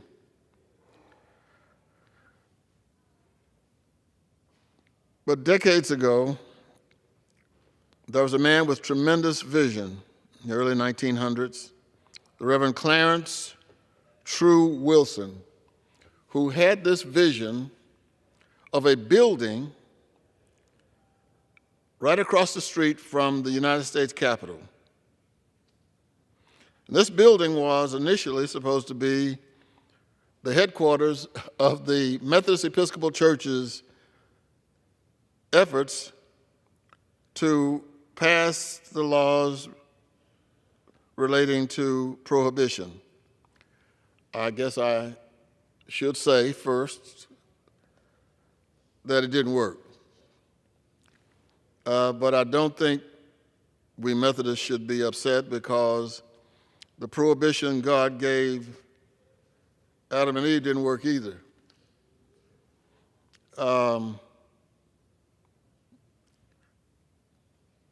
I do think, however, that the building of that building, located right across the street from us here, has been not only a place for United Methodist Witness, but a place where people from all over the world have been able to come and hold meetings. It's also been a place where people who were demonstrating could find a place where they could get a cool sip of water. It was a place where people in emergencies could come in. It was a place of refuge. And frankly, it still is a place of refuge. I think a part of the definition of what that Methodist building became was a result of the March on Washington in 1968. People came to the March on Washington, mainly Methodists, gathered around the Methodist building and in the Methodist building.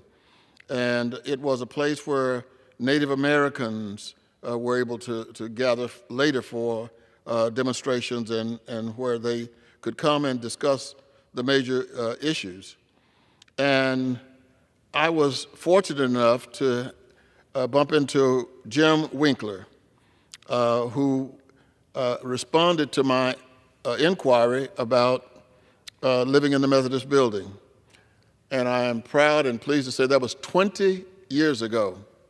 20 years ago, I came to Washington and moved into the United Methodist building at 110 Maryland Avenue Northeast, right across the street from this Capitol. And I will have to say, many of my early mornings were started before I wanted to start my early morning, because it's also right across the street from the United States Supreme Court. And the protesters will quite often ignore my sleeping pattern and will begin to protest in the wee hours of the morning. That I would say 6 o'clock is wee hours of the morning for me.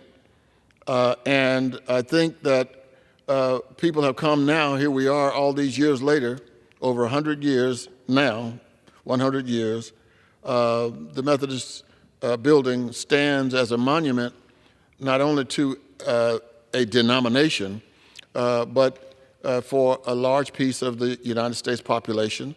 And that is the population of people who believe that we all have the right to worship as we please. It's a part of the legislative and founding articles of the United States. And people will be able to come by the Methodist building, and I tell people, because some people say that we have sometimes controversial messages out in front of the building, and I like to tell them, if you stay around long enough and walk by here long enough, you will finally see something that you like. There'll be some kind of sign there that you can embrace. But all of those messages that are placed there are messages that we believe helps to create the kind of government that all of us in reality would like to have, which is a free and just system of government and the right to worship as we choose.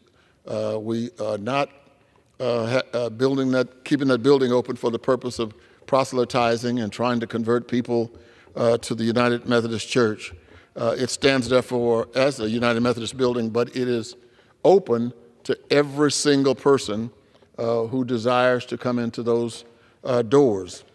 And there are coalitions. For example, Jim Winkler, who I spoke of earlier, chaired a coalition opposing the Iraq war during President George W. Bush's administration. But there were people who, at the same time, understood that the son of George W. Bush, was the son of a person who had been a part of another denomination, but the president at that time, President Bush, was a United Methodist. And one of the places that was considered for his daughter's wedding was the United Methodist building, performed by the Reverend Kirby John Caldwell, the United Methodist pastor of Houston, Texas. And so in the Methodist building, there are, of course, apartments, and there are offices of many different denominations. In fact, in that building, you can find just about any denomination actively involved in the affairs of this country, officing in that building. During the whole process of the Affordable Care Act, which brought tens of thousands of people from around the country to Washington, D.C., that place did two things. One, it was a place where this coalition that had formed around the Affordable Care Act could come and meet, but it was also a place when those many people needed water or needed some other emergency service. That was the place where they stopped. I was here. I saw it. I witnessed it. I was inconvenienced by it because I couldn't get to my apartment for several days. And so we look at the United Methodist Church as just a religious organization, but the Methodist building, which is representing the United Methodist Church, is much, much more than just a religious organization. Now, I also have to say that it is not a perfect location, but it's about as good as you can get. We don't have any parking. There's no parking there. But I have to tell the story that may be true, that the Senate was trying to decide whether to build another office building. And it was decided that the best location was on the lot that we now know as the 110 Maryland site. And the United States government, of course, through eminent domain, can take property and give a fair amount for that property. As the story goes, the Methodist bishop for this area knew about this plan from a member of the United States Senate. And this senator, giving the bishop that information, told the bishop he wishes that there was something he could do to prevent this from happening, but it was going to happen. But this bishop began to think, what can we do? So he got a list of all of the members of the United Methodist Church who were members of the United States Senate. He sent them all a letter inviting them to come over to the building. And when they came to the building, he said, look, you know, we've been thinking about converting some of these offices into apartments. And we just wanted to make sure that the members of the Senate who were part of the United Methodist Church would have the first opportunity to get an apartment. Needless to say, the eminent domain faded and faded and faded away. And from that point on, as the story goes, those apartments have been there. And when I first moved into the United Methodist building, my next door neighbor was Al Gore's mom, who was a Baptist. She lived there about a year during the time. I lived there about a year during the time she was there, and then she passed.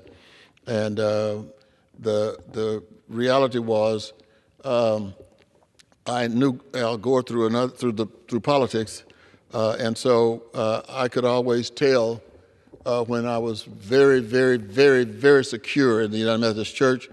Those were the days that Al Gore visited his mom, coming into the church with Secret Service. And I thought, and I told my wife and family back in Kansas City that those were the safest moments of my life, when you had 12 or 13 Secret Service agents running in. And I also am very proud that when they came to clean up her apartment after she had passed, she forgot one thing. I walked in there during the last few hours of the cleaning, and there was a placard, yard placard, Al Gore for president. And I have that in my apartment right now. I kept that as a point of remembering not only Mrs. Gore, but also my friendship with the Vice President, Al Gore, and also a former member of the United States House. And so let me just say, in conclusion, that on January 6th, I was here in Washington, and in my office, I had no idea of what was going on, and so when we turned on the annunciator and found out what was going on here at the Capitol, my great fear was that I would not be able to go home. And then, of course, about 3 a.m. in the morning, after we took care of business in here by confirming the Electoral College's report, I walked out of the building and began to walk to the fence and go to my apartment. I was met by several police who said, we have to accompany you. And the police were from the Capitol Police Force, but also, and most people don't realize this, there is a Supreme Court Police Force. I mention that because I tell people that the Methodist Building is one of the safest places. You actually have 3 police departments taking care of the whole area. You got the Capitol Police, you got the Supreme Court Police, and then you have the Metropolitan Police, all taking care of this area. So it is safe for anybody and everybody to visit the United Methodist Building. If you see that there are activities over there that you would like to participate in, feel free to contact the United Methodist Building. The building was there for one purpose, and since that purpose is no longer an issue in the United States, it serves many other purposes. And one of them is a place of refuge. I have performed 3 weddings in the building. I have baptized 2 people, including 1 member. And so the Methodist Building is a point of joy, not only for me, but for a number of people here. I baptized the children of Majority Leader Steny Hoyer's Chief of Staff, and I felt really good about performing weddings there because I have a 100% record there. Everybody that I married in the Methodist Building is still married. That's a hint to those of you who are watching this. Get married in the United Methodist Building. Thank you very much, Mr. Chairman.